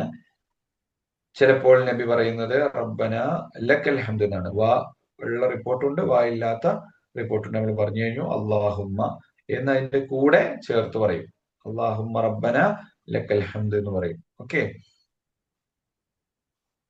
ഇങ്ങനെ ചെയ്യാൻ കൽപ്പിച്ചുകൊണ്ട് നബി പറഞ്ഞു, സമി അല്ലാഹു ലിമൻ ഹമിദ, അള്ളാഹുവിനെ സ്തുതിച്ചവന്റെ സ്തുതി അവൻ കേട്ടിരിക്കുന്നു എന്ന് ഇമാം പറഞ്ഞാൽ നിങ്ങൾ അല്ലാഹുമ്മ റബ്ബന വലക്കൽ ഹംദ്, അള്ളാഹുവെ ഞങ്ങളുടെ നാഥ നിനക്കാവുന്നു സർവസ്തുതിയും. കാരണം മലക്കുകളുടെ പ്രാർത്ഥനയുമായി ഒരുവന്റെ പ്രാർത്ഥന ഒത്തുവന്നാൽ അവൻ കഴിഞ്ഞുപോയ പാപങ്ങൾ പൊറുക്കപ്പെടും. അപ്പൊ ഈ ഘട്ടത്തിലും ഏറ്റുതാലിന്റെ ഘട്ടത്തിലും നബി സല്ലല്ലാഹു അലൈഹി വസല്ലമ ഇത് പറഞ്ഞതായിട്ട് നമുക്ക് കാണാൻ സാധിക്കും. പ്രാർത്ഥന ഒത്തുവരുന്നത് അപ്പൊ ഒന്നിച്ച് സമി അല്ലാഹു ലിമൻ ഹമിദ എന്ന് പറയുകയും റബ്ബന വലക്കൽ ഹംദ് എന്ന് പറയുകയൊക്കെ ചെയ്യാം. ചിലപ്പോൾ നബി എന്തുകൂടെ കൂട്ടിച്ചേർക്കുമായിരുന്നു, റബ്ബന വലക്കൽ ഹംദ് മിൽ അസ്സമാവാതി വമിൽ അൽ അർദി വമിൽ അമാ ശിഅ്ത മിൻ ശൈഇൻ ബഅദ്. നമ്മൾ മദ്രസയിലൊക്കെ പഠിച്ചിട്ടുള്ള പ്രാർത്ഥനയാണ് അല്ലെ. മിൽ അസ്സമാവാതി വമിൽ അൽ അർദി വമിൽ അമാ ശിഅ്ത മിൻ ശൈഇൻ ബഅദ്, ആകാശഭൂമിയും ശേഷം നീ ഉദ്ദേശിച്ചതും നിറയെ. മിൽ എന്ന് പറഞ്ഞാൽ നിറയെ, മിൽ അസ്സമാവാതി വമിൽ അൽ അർദി, ആകാശം നിറയെ ഭൂമി നിറയെ, മാ ശിഅ്ത അല്ലാഹുവേ നീ ഉദ്ദേശിക്കുന്നത് മുഴുവൻ നിറയെ നിനക്കെന്തുണ്ട്, ഹംദുണ്ട്. റബ്ബന വലക്കൽ ഹംദ്, അല്ലാഹുവേ നിനക്കാണ് സർവസ്തുതിയും. ആ സർവസ്തുതി എന്നുള്ളതിന് ഒരു കലം കിട്ടാൻ വേണ്ടി പറയാണ് മിൽ അസ്സമാവാതി മിൽ അൽ അർളി വമിൽ അമാ ശിഅ്ത മിൻ ശൈഇൻ ബഅദ്, ആകാശഭൂമികൾക്ക് ശേഷം നീ എന്തൊക്കെ കാര്യങ്ങൾ നീ ഉദ്ദേശിക്കുന്നുണ്ടോ അത്രയും നിനക്ക് സ്തുതി ഉണ്ടാവട്ടെ എന്നാണ്. വേറെ അതിന്റെ കുറെ റിപ്പോർട്ടുകൾ വന്നിട്ടുണ്ട്. മിൽ അസ്സമാവാതി വമിൽ അൽ അർളി എന്ന് പറഞ്ഞിട്ട് വന്നിട്ടുണ്ട്. വമാ ബൈനഹുമ എന്നുള്ളൊരു വാക്ക് അവിടെ കൂട്ടിച്ചേർത്ത് വന്നിട്ടുണ്ട്. പിന്നെ അഹ്ലസ്സനായി, ചിലപ്പോൾ നബി ഇങ്ങനെ കൂട്ടിച്ചേർക്കും. എങ്ങനെ? അഹ്ലസ്സനായി വൽ മജ്ദ് ലാ മാനിയ ലിമാ അഅതൈത വലാ മുഅ്തി ലിമാ മനഅത വലാ റദ ലിമാ ഖളൈത വലാ യൻഫഉ ദൽ ജദ്ദ് മിൻകൽ ജദ്ദ്. അഹ്ലസ്സനായി വൽ മജ്ദ് റബ്ബനാ വലക്കൽ ഹംദ് എന്ന് പറഞ്ഞിട്ട് പറയാറിയോ, അഹ്ലസ്സനായി വൽ മജ്ദ്, അല്ലാഹുവേ പ്രശംസയുടെയും മഹത്വത്തിന്റെയും അഹ്ല്, അതിന്റെ ഉടമ. അഹ്ല് എന്ന് പറഞ്ഞാൽ ഇവിടെ ഉടമ എന്നുള്ള അർത്ഥത്തില്. സനാ എന്ന് പറഞ്ഞാല് കീർത്തി, പ്രശംസ. മജിദ് എന്ന് പറഞ്ഞാല് മഹത്വം. മജീദ് എന്നൊക്കെ നമ്മൾ പറയില്ലേ, മഹത്വമുള്ളവനാണ് മജീദ് എന്ന് പറഞ്ഞാൽ. അബ്ദുൽ മജീദ് എന്ന് പറഞ്ഞാൽ അള്ളാന്റെ പേരാണ് മജീദ് എന്ന് പറഞ്ഞാൽ. അപ്പൊ ആ മഹത്വമുള്ളവന്റെ അടിമ എന്നുള്ള അർത്ഥത്തിലാണ് അബ്ദുൽ മജീദ് എന്ന് പേരാണ് മജിദ്. മജിദ് മഹത്വത്തിന്റെയും, സനാ സനാ പ്രശസ്തി, പ്രശംസ. ലാ മാനിയ ലിമാ അഅതൈത, നീ നൽകിയത് തടയുന്നവനില്ല. വല്ലാത്തൊരു വാക്കാണത്. വലാ മുഅ്തി ലിമാ മനഅത, നീ തടഞ്ഞത് നൽകുന്നവനുമില്ല. വലാ യൻഫഉ ദൽ ജദ്ദി മിൻകൽ ജദ്ദ്, നിന്റെ അടുത്ത് നല്ലാതെ ഒരു പ്രയോജനം ചെയ്യൂല. അള്ളാഹ് വിചാരിച്ചാലല്ലാതെ ഒന്നും കിട്ടില്ല. ഇത് വളരെ ഖനമുള്ള ഒരു വാക്കാണ്, നമ്മൾ പഠിക്കേണ്ട ഒരു വാക്കാണ്. അല്ലാഹുമ്മ ലാ മാനിയ ലിമാ അഅതൈത വലാ മുഅ്തി ലിമാ മനഅത വലാ റദ്ദ ലിമാ ഖളൈത അല്ലാഹുമ്മ ദൽ ജദ്ദി ലാ യൻഫഉ ദൽ ജദ്ദി മിൻകൽ ജദ്ദ് എന്ന് പറയുന്ന പ്രാർത്ഥന കേട്ടോ. മറ്റു ചിലപ്പോൾ നബി മിൽ അസ്സമാവാതി വമിൽ അൽ അർദി വമിൽ അമാ ശിഅ്ത മിൻ ശൈഇൻ ബഅദ് അല സനാഇ വൽ മജ്ദി അഹഖു മാ ഖാല അൽ അബ്ദു കുല്ലുനാ ലക അബ്ദുൻ അല്ലാഹുമ്മ ലാ മാനിയ ലിമാ അഅതൈത വലാ മുഅ്തി ലിമാ മനഅത വലാ യൻഫഉ ദൽ ജദ്ദി മിൻകൽ ജദ്ദ്. ഇതാണ് ഒരു എല്ലാം കൂടെ ചേർത്തിട്ടുള്ള ഒരു രൂപം എന്ന് പറയുന്നത് കേട്ടോ. രാത്രി നമസ്കാരങ്ങളിൽ നബി സല്ലല്ലാഹു അലൈഹി വസല്ലം പറയാറുണ്ട് ലിറബ്ബിൽ ഹംദ് ലിറബ്ബിൽ ഹംദ് ലിറബ്ബിൽ ഹംദ് എന്ന് നബി ആവർത്തിച്ച് പറയാറുണ്ടായിരുന്നു. അവിടുത്തെ നൃത്തം റുക്കൂവിനോളമാകുന്നത് വരെ ഇത് ആവർത്തിച്ചുകൊണ്ടിരിക്കും എന്ന് കേട്ടോ. അതായത് റുക്കൂവിന്റെ ദൈർഘ്യം എത്രയാണോ അത്രയും സമയം ഇഅ്തിദാലിൽ നബി ലിറബ്ബിൽ ഹംദ് ലിറബ്ബിൽ ഹംദ് ലിറബ്ബിൽ ഹംദ് എന്നൊക്കെ പറഞ്ഞുകൊണ്ടിരിക്കും.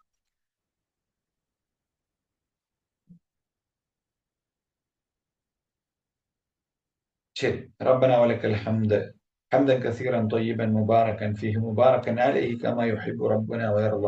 ഇങ്ങനെയൊക്കെ നബി സല്ലല്ലാഹു അലൈഹി വസല്ലം പ്രാർത്ഥിച്ചതായിട്ട് ഹദീസുകൾ കാണാൻ സാധിക്കും. ആരാണ് ഇപ്രകാരം പറഞ്ഞത് എന്ന്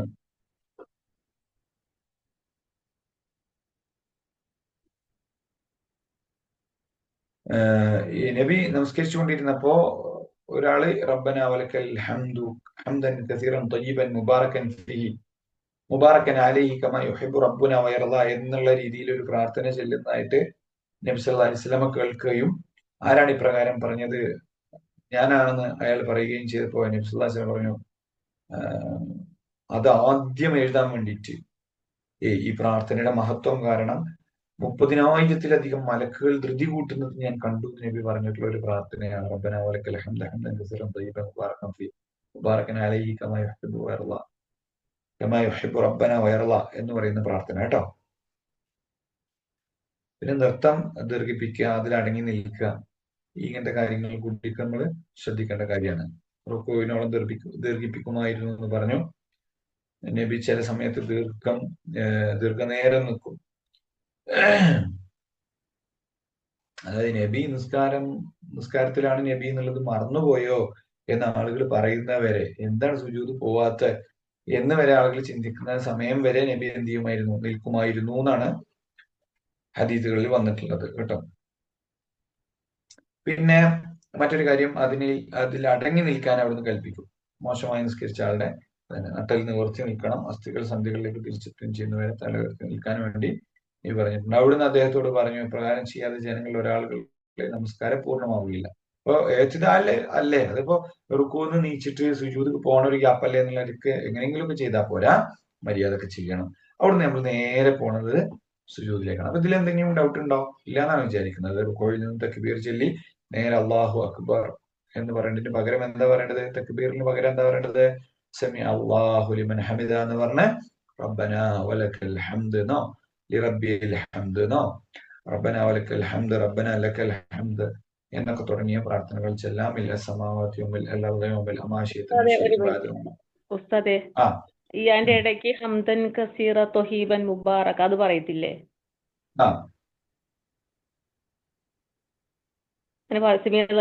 ഹമീദ പറഞ്ഞിട്ട് പറയത്തില്ല അങ്ങനെ? ഏതാ? ഹംദൻ കസീറ തൊഹീബൻ മുബാറക് അങ്ങനെ പറയത്തില്ലേ? അതവിടെ ഉണ്ട്. അതാണ് ഇപ്പൊ നമ്മള് ലാസ്റ്റ് 10ാമതായിട്ട് പറഞ്ഞ പ്രാർത്ഥന. അതാണ് റബ്ബനാ വലക്കൽ ഹംദ് ഹംദൻ കസീറൻ ത്വയ്യിബൻ മുബാറകൻ ഫീ. ആ പ്രാർത്ഥന ഒരാൾ പ്രാർത്ഥിച്ചപ്പോഴാണ് നബി സല്ലല്ലാഹു അലൈഹി വസല്ലം നിസ്കാരം കഴിഞ്ഞിട്ട് ചോദിച്ചത്, ആരാണ് അത് പ്രാർത്ഥിച്ചതെന്ന്. അപ്പൊ പ്രാർത്ഥിച്ച ആൾ പറഞ്ഞു, ഞാനാണ് നബി. അപ്പൊ നബി സല്ലല്ലാഹു അലൈഹി വസല്ലം പറഞ്ഞു, അത് പ്രാർത്ഥിച്ചവന്റെ ആ പുണ്യം എഴുതാൻ വേണ്ടി 30-ലധികം മലക്കുകൾ തിരക്ക് കൂട്ടുന്നത് ഞാൻ കണ്ടു. നമ്മളിപ്പോ പറഞ്ഞോളൂ ഹംദൻ കസീറൻ ത്വയ്യിബൻ മുബാറകൻ ഫീഹി എന്നുള്ള പ്രാർത്ഥനയുടെ മഹത്വം.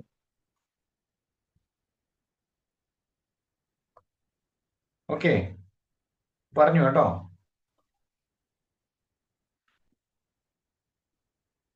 ഹംദൻ കസീറൻ ത്വയ്യിബൻ മുബാറകൻ ഫീഹി. ശരി, ഇനി സുജൂദിലേക്ക് പോട്ടെ. നബി സല്ലല്ലാഹു അലൈഹി വസല്ലം തക്ബീർ ചൊല്ലിക്കൊണ്ടാണ്. ഇപ്പൊ സമി അല്ലാഹു ലിമൻ ഹമിദ റബ്ബനാ വലക്കൽ ഹംദ് എന്ന് കഴിഞ്ഞു. ഇനി അത് റുക്കോയിന്റെ അത്രയും സമയം നബി ചെയ്തു. ഇനി അടുത്ത എന്താണ്? സുജൂദിലേക്കാണ്. അല്ലാഹു അക്ബർ എന്ന് പറഞ്ഞിട്ടാണ് നബി സല്ലല്ലാഹു അലൈഹി വസല്ലം സുജൂദിലേക്ക് പോകും. വീണ്ടും ആ ഹദീസ് തന്നെ പറയാണ്, സുജൂദ് ചെയ്യാൻ ഉദ്ദേശിച്ചാൽ അവിടുന്ന് തക്ബീർ ചൊല്ലുകയും പാർശ്വങ്ങളിൽ തന്റെ കൈകൾ അകത്തി വെച്ചുകൊണ്ട് സുജൂദ് നിർവഹിക്കുകയും ചെയ്യും. അപ്പൊ സുജൂദിൽ നമ്മൾ കൈവെക്കുമ്പോ നമ്മുടെ ചെസ്റ്റിൽ നിന്ന് അല്ലെങ്കിൽ നമ്മുടെ ബോഡിയിൽ നിന്ന് കുറച്ചിങ്ങനെ വിട്ടിട്ടാണ് കൈകൾ വെക്കേണ്ടത്. ഇങ്ങനെ ഉള്ളിലേക്ക് ചേർത്തിട്ട് എന്ത് ചെയ്യരുത്? സുജൂദ് ചെയ്യരുത് എന്നർത്ഥം കേട്ടോ. അത്രേ ഉള്ളൂ. ചിലപ്പോൾ സുജൂദ് ചെയ്യുമ്പോൾ അവിടുന്ന് കൈകൾ ഉയർത്തുമായിരുന്നു എന്ന് പറഞ്ഞിട്ടുണ്ട്. കൈകൾ ഉയർത്തൽ 10 സ്വഹാബികളിൽ നിന്നും റിപ്പോർട്ട് ചെയ്യപ്പെട്ടിട്ടുണ്ട്. കൂടാതെ സെൽഫുകളിൽ നിന്നും ഒരു സംഘം ഇത് ശരിയാണെന്ന് അഭിപ്രായപ്പെട്ടിട്ടുണ്ട്.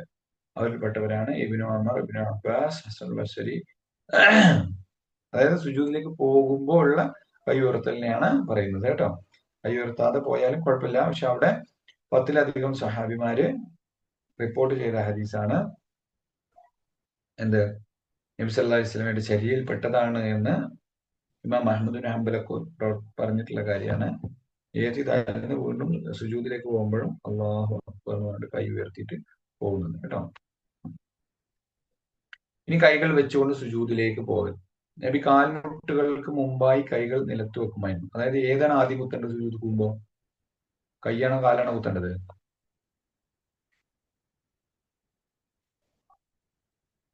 നിങ്ങളെങ്ങനെ പോലെ? കൈ കുത്തണം അല്ലേ? കാൽമുട്ടുകൾക്ക് മുമ്പായി നബി കൈയാണ് നിലത്തിരുന്നത് എന്ന് കാണാൻ സാധിക്കും കേട്ടോ.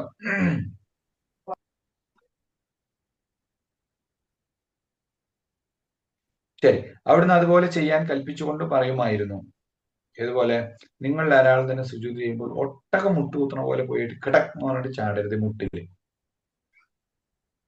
കാൽമുട്ടുകൾക്ക് മുമ്പ് കൈകൾ നിലത്ത് കുത്തേണ്ടതാണെന്ന് നബി പറയുമായിരുന്നു. തീർച്ചയായും മുഖം സുജൂദ് ചെയ്യുന്നത് പോലെ കൈകളും സുജൂദ് ചെയ്യുന്നുണ്ട്. അതിനാൽ നിങ്ങൾ ഒരാൾ മുഖം നിലത്ത് വെക്കുമ്പോൾ തന്റെ കൈകളും നിലത്ത് വെക്കണം. അവൻ അതിൽ നിന്നും ഉയരുമ്പോൾ അവ രണ്ടും ഉയർത്തണം. മുഖം സുജൂദ് ചെയ്യണ പോലെ തന്നെ കൈയും സുജൂദ് ചെയ്യുന്നുണ്ട്. കൈ പിന്നെ രണ്ട് പാർശ്വങ്ങളിലായി, ചുമലുകളുടെ പാർശ്വങ്ങളിലായിട്ട് വെക്കണം. നബി തന്റെ ഇരു കൈകളും നിവർത്തിയാണ് വെച്ചിരുന്നത്. ഇങ്ങനെ കൂട്ടിയിട്ടല്ല, ഇങ്ങനെ അങ്ങനെ പറ്റ പരത്തിയിട്ടല്ല, അങ്ങനെ ഒരു മീഡിയം ലെവലിൽ നബി നിവർത്തിയിട്ടാണ് വെച്ചിരുന്നത്. വിരലുകൾ ചേർത്ത് പിടിക്കും കേട്ടോ. വിരലുകൾ ചേർത്ത് പിടിച്ചിട്ട് കിബിലക്ക് അഭിമുഖമായി വെക്കുകയും ചെയ്യും. ഇങ്ങനെ ഇങ്ങനെ അങ്ങോട്ടും ഇങ്ങോട്ടും സൈഡിലേക്കല്ല, ഇങ്ങനെ പിന്നെ കിബിലക്ക് അഭിമുഖമായിട്ടാണ് വെക്കേണ്ടത് എന്നാണ്. പിന്നെ ചുമലുകൾക്ക് നേരെയാണ് ആ നബിയുടെ കൈ ഉണ്ടാവുക എന്നുള്ളതാണ് കേട്ടോ.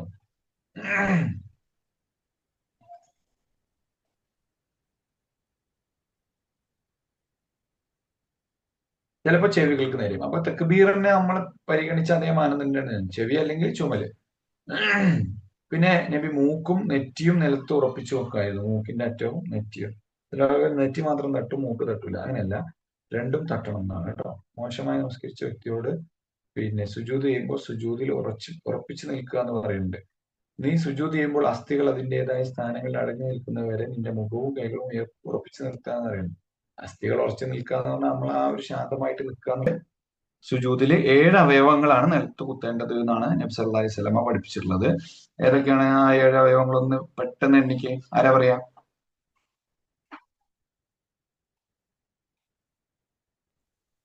രണ്ട് കൈപ്പൊത്തി, രണ്ട് കാൽമുട്ട്, കാലിന്റെ അറ്റം, നെറ്റി.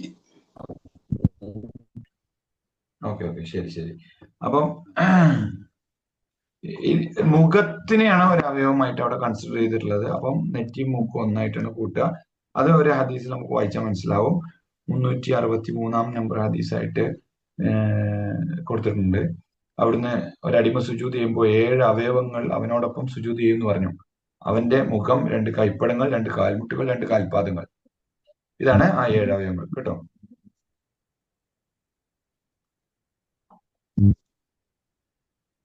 ശരി, ഇനി നമുക്ക് സുജൂദിലെ പ്രാർത്ഥനകൾ കൂടി പറഞ്ഞിട്ട് അവസാനിപ്പിക്കാം. ബാക്കി എന്തെങ്കിലും സംശയങ്ങൾ നമുക്ക് അടുത്ത ക്ലാസ്സിൽ ഇതിന്റെ സംശയങ്ങൾ തീർത്തതിന് ശേഷം നമുക്ക് വൈൻഡപ്പ് ചെയ്യാം. സുജൂദിൽ എന്താ പ്രാർത്ഥിക്കാറുള്ളത്? സുബ്ഹാന റബ്ബിയൽ അഅല എന്നാണ് പ്രാർത്ഥിക്കാറുള്ളത് അല്ലെ. നബി സല്ലല്ലാഹു അലൈഹി വസല്ലമ ഇത് ആവർത്തിച്ച് ചൊല്ലുമായിരുന്നു എന്ന് പറഞ്ഞു. അതുപോലെ തന്നെ സുബ്ഹാന റബ്ബിയൽ അഅല വബിഹംദിഹി ഉള്ള പ്രാർത്ഥന വന്നിട്ടുണ്ട്. സബ്ബൂഹൻ ഖുദ്ദൂസുൻ നേരത്തെ പറഞ്ഞ അതുപോലെ തന്നെ വൽ മലായികത്തി വറൂഹ് വന്നിട്ടുണ്ട്. സുബ്ഹാനക അല്ലാഹുമ്മ റബ്ബനാ വബിഹംദിക അല്ലാഹുമ്മ ഗ്ഫിർലി വന്നിട്ടുണ്ട്. റുക്കൂയിൽ പറഞ്ഞുകൊണ്ടാട്ടോ ഞാൻ വിശദീകരിക്കാത്തത്. അല്ലാഹുമ്മ ലക റകഅതു എന്ന് പറഞ്ഞതിന് പകരം ലക എന്താ പറഞ്ഞത്? നോക്കിക്കേ, സജദതു. ആ ഒരു വ്യത്യാസം മാത്രമേ ഉള്ളൂ. ബാക്കിയുള്ളതൊക്കെ അതുപോലെ തന്നെ വന്നിട്ടുണ്ട്. പിന്നെ സജദ വജ്ഹിയ ലില്ലദി ഖലഖഹു വസവ്വറഹു ഫഅഹ്സന സുവറഹു വശഖ സമഅഹു വബസറഹു എന്നൊക്കെ നബി സല്ലല്ലാഹു അലൈഹി വസല്ലമ പ്രാർത്ഥിച്ചതായിട്ട് കാണാൻ സാധിക്കും. അല്ലാഹുമ്മ ഗ്ഫിർലി ദംബി കുല്ലിഹി, അല്ലാഹുമ്മ ഗ്ഫിർലി ദംബി കുല്ലഹു വദിഖഹു വജില്ലഹു വഅവ്വലുഹു വആഖിറുഹു വഅലാനിയതുഹു വസിറഹു. അല്ലാഹുവേ, സൂക്ഷ്മവും പ്രകടവും ആദ്യത്തേതും അവസാനത്തേതും പരസ്യവും രഹസ്യവും സിറും അലാനിയത്തും ഒക്കെ ആയിട്ടുള്ള എന്റെ പാപങ്ങൾ മുഴുവൻ നീ പുറത്തു തരണേന്ന്. അത് നമ്മൾ നേരത്തെ പറഞ്ഞു. പ്രാർത്ഥനക്ക് കുറച്ചും കൂടി പ്രാധാന്യം കൊടുക്കേണ്ടത് എവിടെയാണ്? സുജൂദിലാണ്. അപ്പം സുജൂദിൽ കുറച്ചും കൂടി പ്രാർത്ഥനാ സ്വഭാവമുള്ള ദിക്റുകളാണ് നബി സല്ലല്ലാഹു അലൈഹി വസല്ലമ ചൊല്ലിയിരുന്ന് നമുക്ക് കാണാൻ സാധിക്കും. അതുപോലെ തന്നെ സജദ ലക സവാദി വഖയാലി വആമന ബിക ഫുആദി വഅദൂ ബിനിഅമതിക അബൂ എന്നാണ് കേട്ടോ. അത് അൽബൂ അല്ല, അത് അക്ഷരത്തെറ്റാണ്. അബൂ ബിനിഅമതിക അലയ്യ ഹാദിഹി യദായ വമാ ജനൈതു അല നഫ്സി. എന്റെ രൂപവും ഭാവവും നിനക്ക് സുജൂദ് ചെയ്തിരിക്കുന്നു. എന്റെ ഹൃദയം നിന്നിൽ വിശ്വസിച്ചിരിക്കുന്നു. നീ എനിക്ക് ചെയ്തു വന്ന അനുഗ്രഹങ്ങൾക്ക് ഞാൻ നന്ദി പ്രകാശിപ്പിക്കുന്നു. ഇതാ എന്റെ കൈകളും എനിക്കെതിരെ ഞാൻ സമ്പാദിച്ചവയും ഒക്കെ അള്ളാഹുവിന്റെ മുമ്പിൽ അടിയറ വെച്ചുകൊണ്ടാണ് വിശ്വാസികള് സുജൂദിൽ അള്ളാഹുവിനോട് പ്രാർത്ഥിക്കുന്നത്. സുബ്ഹാനദിൽ ജബറൂതി വൽ മലക്കൂതി വൽ കിബ്രിയായി വൽ അളമ. നമ്മൾ റുക്കോയിൽ പറഞ്ഞ അതേ പ്രാർത്ഥന ഇവിടെയുണ്ട്. സുബ്ഹാനകല്ലാഹുമ്മ വബിഹംദിക ലാ ഇലാഹ ഇല്ലാ അൻത, അത് പറയുന്നുണ്ട്. പോരാ മോനെ, പോരാ കേട്ടാ. അല്ലാഹുമ്മ ഗ്ഫിർ ലി മാ അസ്റർതു വമാ അഅലൻതു എന്ന് പറയുന്ന പ്രാർത്ഥന, അല്ലാഹുവേ നീ എനിക്ക് പുറത്തു തരണേ എന്നുള്ള പ്രാർത്ഥന കുറച്ചും കൂടെ വന്നതായിട്ട് നമുക്ക് കാണാൻ സാധിക്കും. അല്ലാഹുമ്മ ജഅൽ ഫി ഖൽബി നൂറ. ഇതൊരു മനോഹരമായ പ്രാർത്ഥന. നമ്മൾ കാണാൻ പഠിച്ചാൽ നമുക്ക് മുതലാവണ ഒരു പ്രാർത്ഥനയാണ്. അല്ലാഹുമ്മ ജഅൽ ഫി ഖൽബി നൂറ വഫി ലിസാനി നൂറ വജഅൽ ഫി സമഇ നൂറ വജഅൽ ഫി ബസരി നൂറ വജഅൽ മിൻ തഹ്തി നൂറ വജഅൽ മിൻ فوقي نورا عن يميني نورا وعن يساري نورا وجعل أمامي نورا وجعل خلفي نورا وجعل في نفسي نورا وأعظم لي نورا. പ്രകാശത്തെ ചോദിക്കുന്ന ഒരു പ്രാർത്ഥനയാണ് യഥാർത്ഥത്തിൽ. അല്ലാഹുവേ, 11ാമത്തെ പ്രാർത്ഥന, എന്റെ ഹൃദയത്തിൽ നീ പ്രകാശം ഇട്ട് തരണമേ, എന്റെ നാവിലും പ്രകാശം, എന്റെ കാതിലും പ്രകാശം, എന്റെ കണ്ണിനും പ്രകാശം, എന്റെ താഴെയും മുകളിലും വലതും എന്റെ ഇടതും ഒക്കെ പ്രകാശം ഇട്ട് തരണം. എന്റെ മുന്നിലും എന്റെ പിന്നിലും പ്രകാശം. അള്ളാഹുവേ, എന്റെ ശരീരത്തിലും പ്രകാശം. എന്റെ ആ പ്രകാശം എന്നിട്ട് നീ എനിക്ക് മഹത്തരമായ ഒരു കാര്യവുമാക്കി മാറ്റണേ എന്ന് അള്ളാഹിനോട് പ്രാർത്ഥിക്കണം. മനോഹരമായ പ്രാർത്ഥന. നമ്മൾ അടുത്ത ക്ലാസ്സിൽ ഈ പ്രാർത്ഥന പഠിച്ചിട്ട് വരുന്ന ആൾക്ക് എന്റെ വക ഒരു സമ്മാനം ഉണ്ടാവും. അല്ലാഹുമ്മ ജഅൽ ഫി ഖൽബി നൂറ വഫി ലിസാനി നൂറ എന്ന് പറഞ്ഞു നോക്കി. അല്ലാഹുമ്മ اجعل في قلبي نورا وفي لساني نورا واجعل في سمعي نورا واجعل في بصري نورا واجعل في تحتي نورا واجعل من فوقي نورا وعن يميني نورا وعن يساري نورا واجعل أمامي نورا واجعل خلفي نورا واجعل في نفسي نورا وأعظم لي نورا എന്ന് പറയുന്ന പ്രാർത്ഥന. അടുത്തതും അതുപോലെ اللهم إني أعوذ بك برضاك من سخطك وأعوذ بمعافاتك من عقوبتك وأعوذ بك منك لا أحصي ثناء عليك أنت كما أثنيت على نفسك. നല്ലൊരു പ്രാർത്ഥനയാണ് അത് കേട്ടോ. അതുപോലെ തന്നെ സുജൂദിൽ ഖുർആൻ ഓതാൻ പാടില്ല. സുജൂദ് ദീർഘിപ്പിക്കുന്നത് നല്ലതാണ്. സുജൂദ് ദീർഘിപ്പിച്ചിട്ട് സ്വഹാബിമാര് പറഞ്ഞു, നബിയെ, അങ്ങക്ക് വല്ല അപകടവും സംഭവിച്ചു ഞങ്ങൾ വിചാരിച്ചു, അല്ലെങ്കിൽ അങ്ങേക്ക് വഹി ഇറങ്ങാണെന്ന് ഞങ്ങൾ വിചാരിച്ചു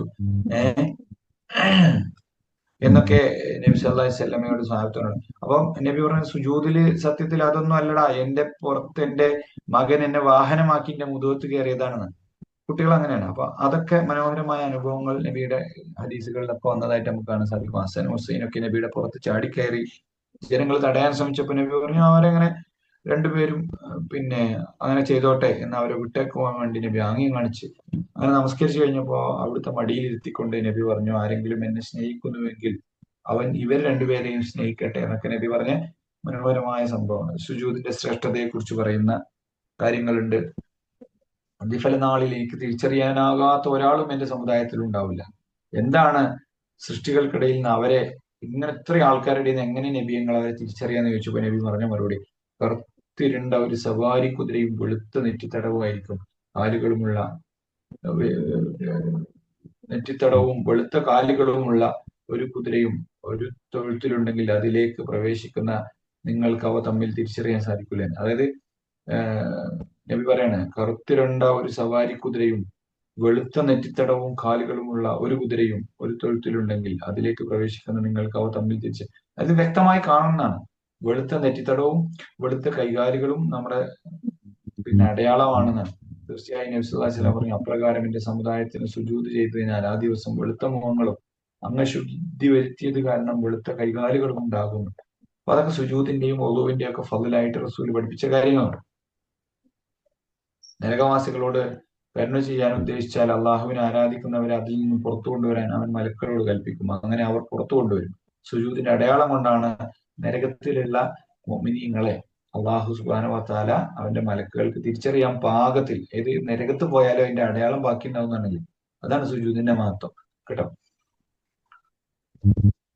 അങ്ങനെ നരകത്തിൽ നിന്നും പുറത്തു കൊണ്ടുവരപ്പെടും. ആദം സന്തതികളെ നരകം പൂർണ്ണമായി വിഴുങ്ങും സുജൂദിന്റെ അടയാളം ഒഴികെ. അല്ലാഹ് നോക്കിക്കള്, സുജൂദിന്റെ അടയാളം ഒഴികെ ബാക്കിയുള്ളതൊക്കെ നരകം വിഴുങ്ങുന്നതാണ്. അത്ര മാത്രം ആ സുജൂദിന്റെ അടയാളം നരകം പോലും തൊടൂല. വർദ്ധിപ്പിച്ചോളി ഇൻഷാ അല്ലാഹ്. ഇന്ന് മുതൽ നമ്മള് സുജൂദിനെ അറിഞ്ഞുകൊണ്ട് ആ കൂലിക്ക് വേണ്ടിയിട്ട് നരകത്തിൽ കിടന്ന ആളൊന്നും രക്ഷപ്പെടാൻ വേണ്ടിയില്ലല്ലോ, സ്വർഗത്തിലേക്ക് പോകാനാണ് പ്രാർത്ഥിക്കേണ്ടത്. പക്ഷെ അത് നോക്കി നിങ്ങൾ, നരകത്തിൽ പോലും മായാത്ത അടയാളം, തലയോട്ടി വരെ കരിച്ചു കളയുന്ന തീനെ കുറിച്ചൊക്കെ നരകത്തെ പറ്റി ഖുറാനിൽ പറഞ്ഞിട്ടുണ്ട്. പക്ഷെ ഇവിടെ സുജൂദിന്റെ ആലാമത്ത്, അള്ളാഹ്, അതൊരു ബർക്കത്ത് തന്നെയാണ്. നിരത്തും പായയിലും ഒക്കെ ഉള്ള സുജൂദിനെ പറ്റിയൊക്കെ പിന്നെ പറയുന്നുണ്ട്. ഞാൻ വിശദീകരിക്കുന്നില്ല, ഏറെക്കുറെ കാര്യം ഓക്കെ ആയെന്ന് വിചാരിക്കുന്നു. പിന്നെ സുജൂദിൽ നിന്ന് ഉയര, തശഹുദും അതുമായി ബന്ധപ്പെട്ട കാര്യങ്ങൾ നമുക്ക് അടുത്ത ക്ലാസ്സിൽ പറഞ്ഞിട്ട് അടുത്ത ക്ലാസ്സിൽ നമുക്ക് സലാം വീട്ടാം അല്ലെ? ഇപ്പൊ തന്നെ സലാം വീട്ടുണ്ടല്ലോ. ഒരുപാട് കാര്യങ്ങൾ പറഞ്ഞു. എന്തെങ്കിലും സംശയം ഉണ്ടെങ്കിൽ ഗ്രൂപ്പിൽ ചോദിക്കാവുന്നതാണ്.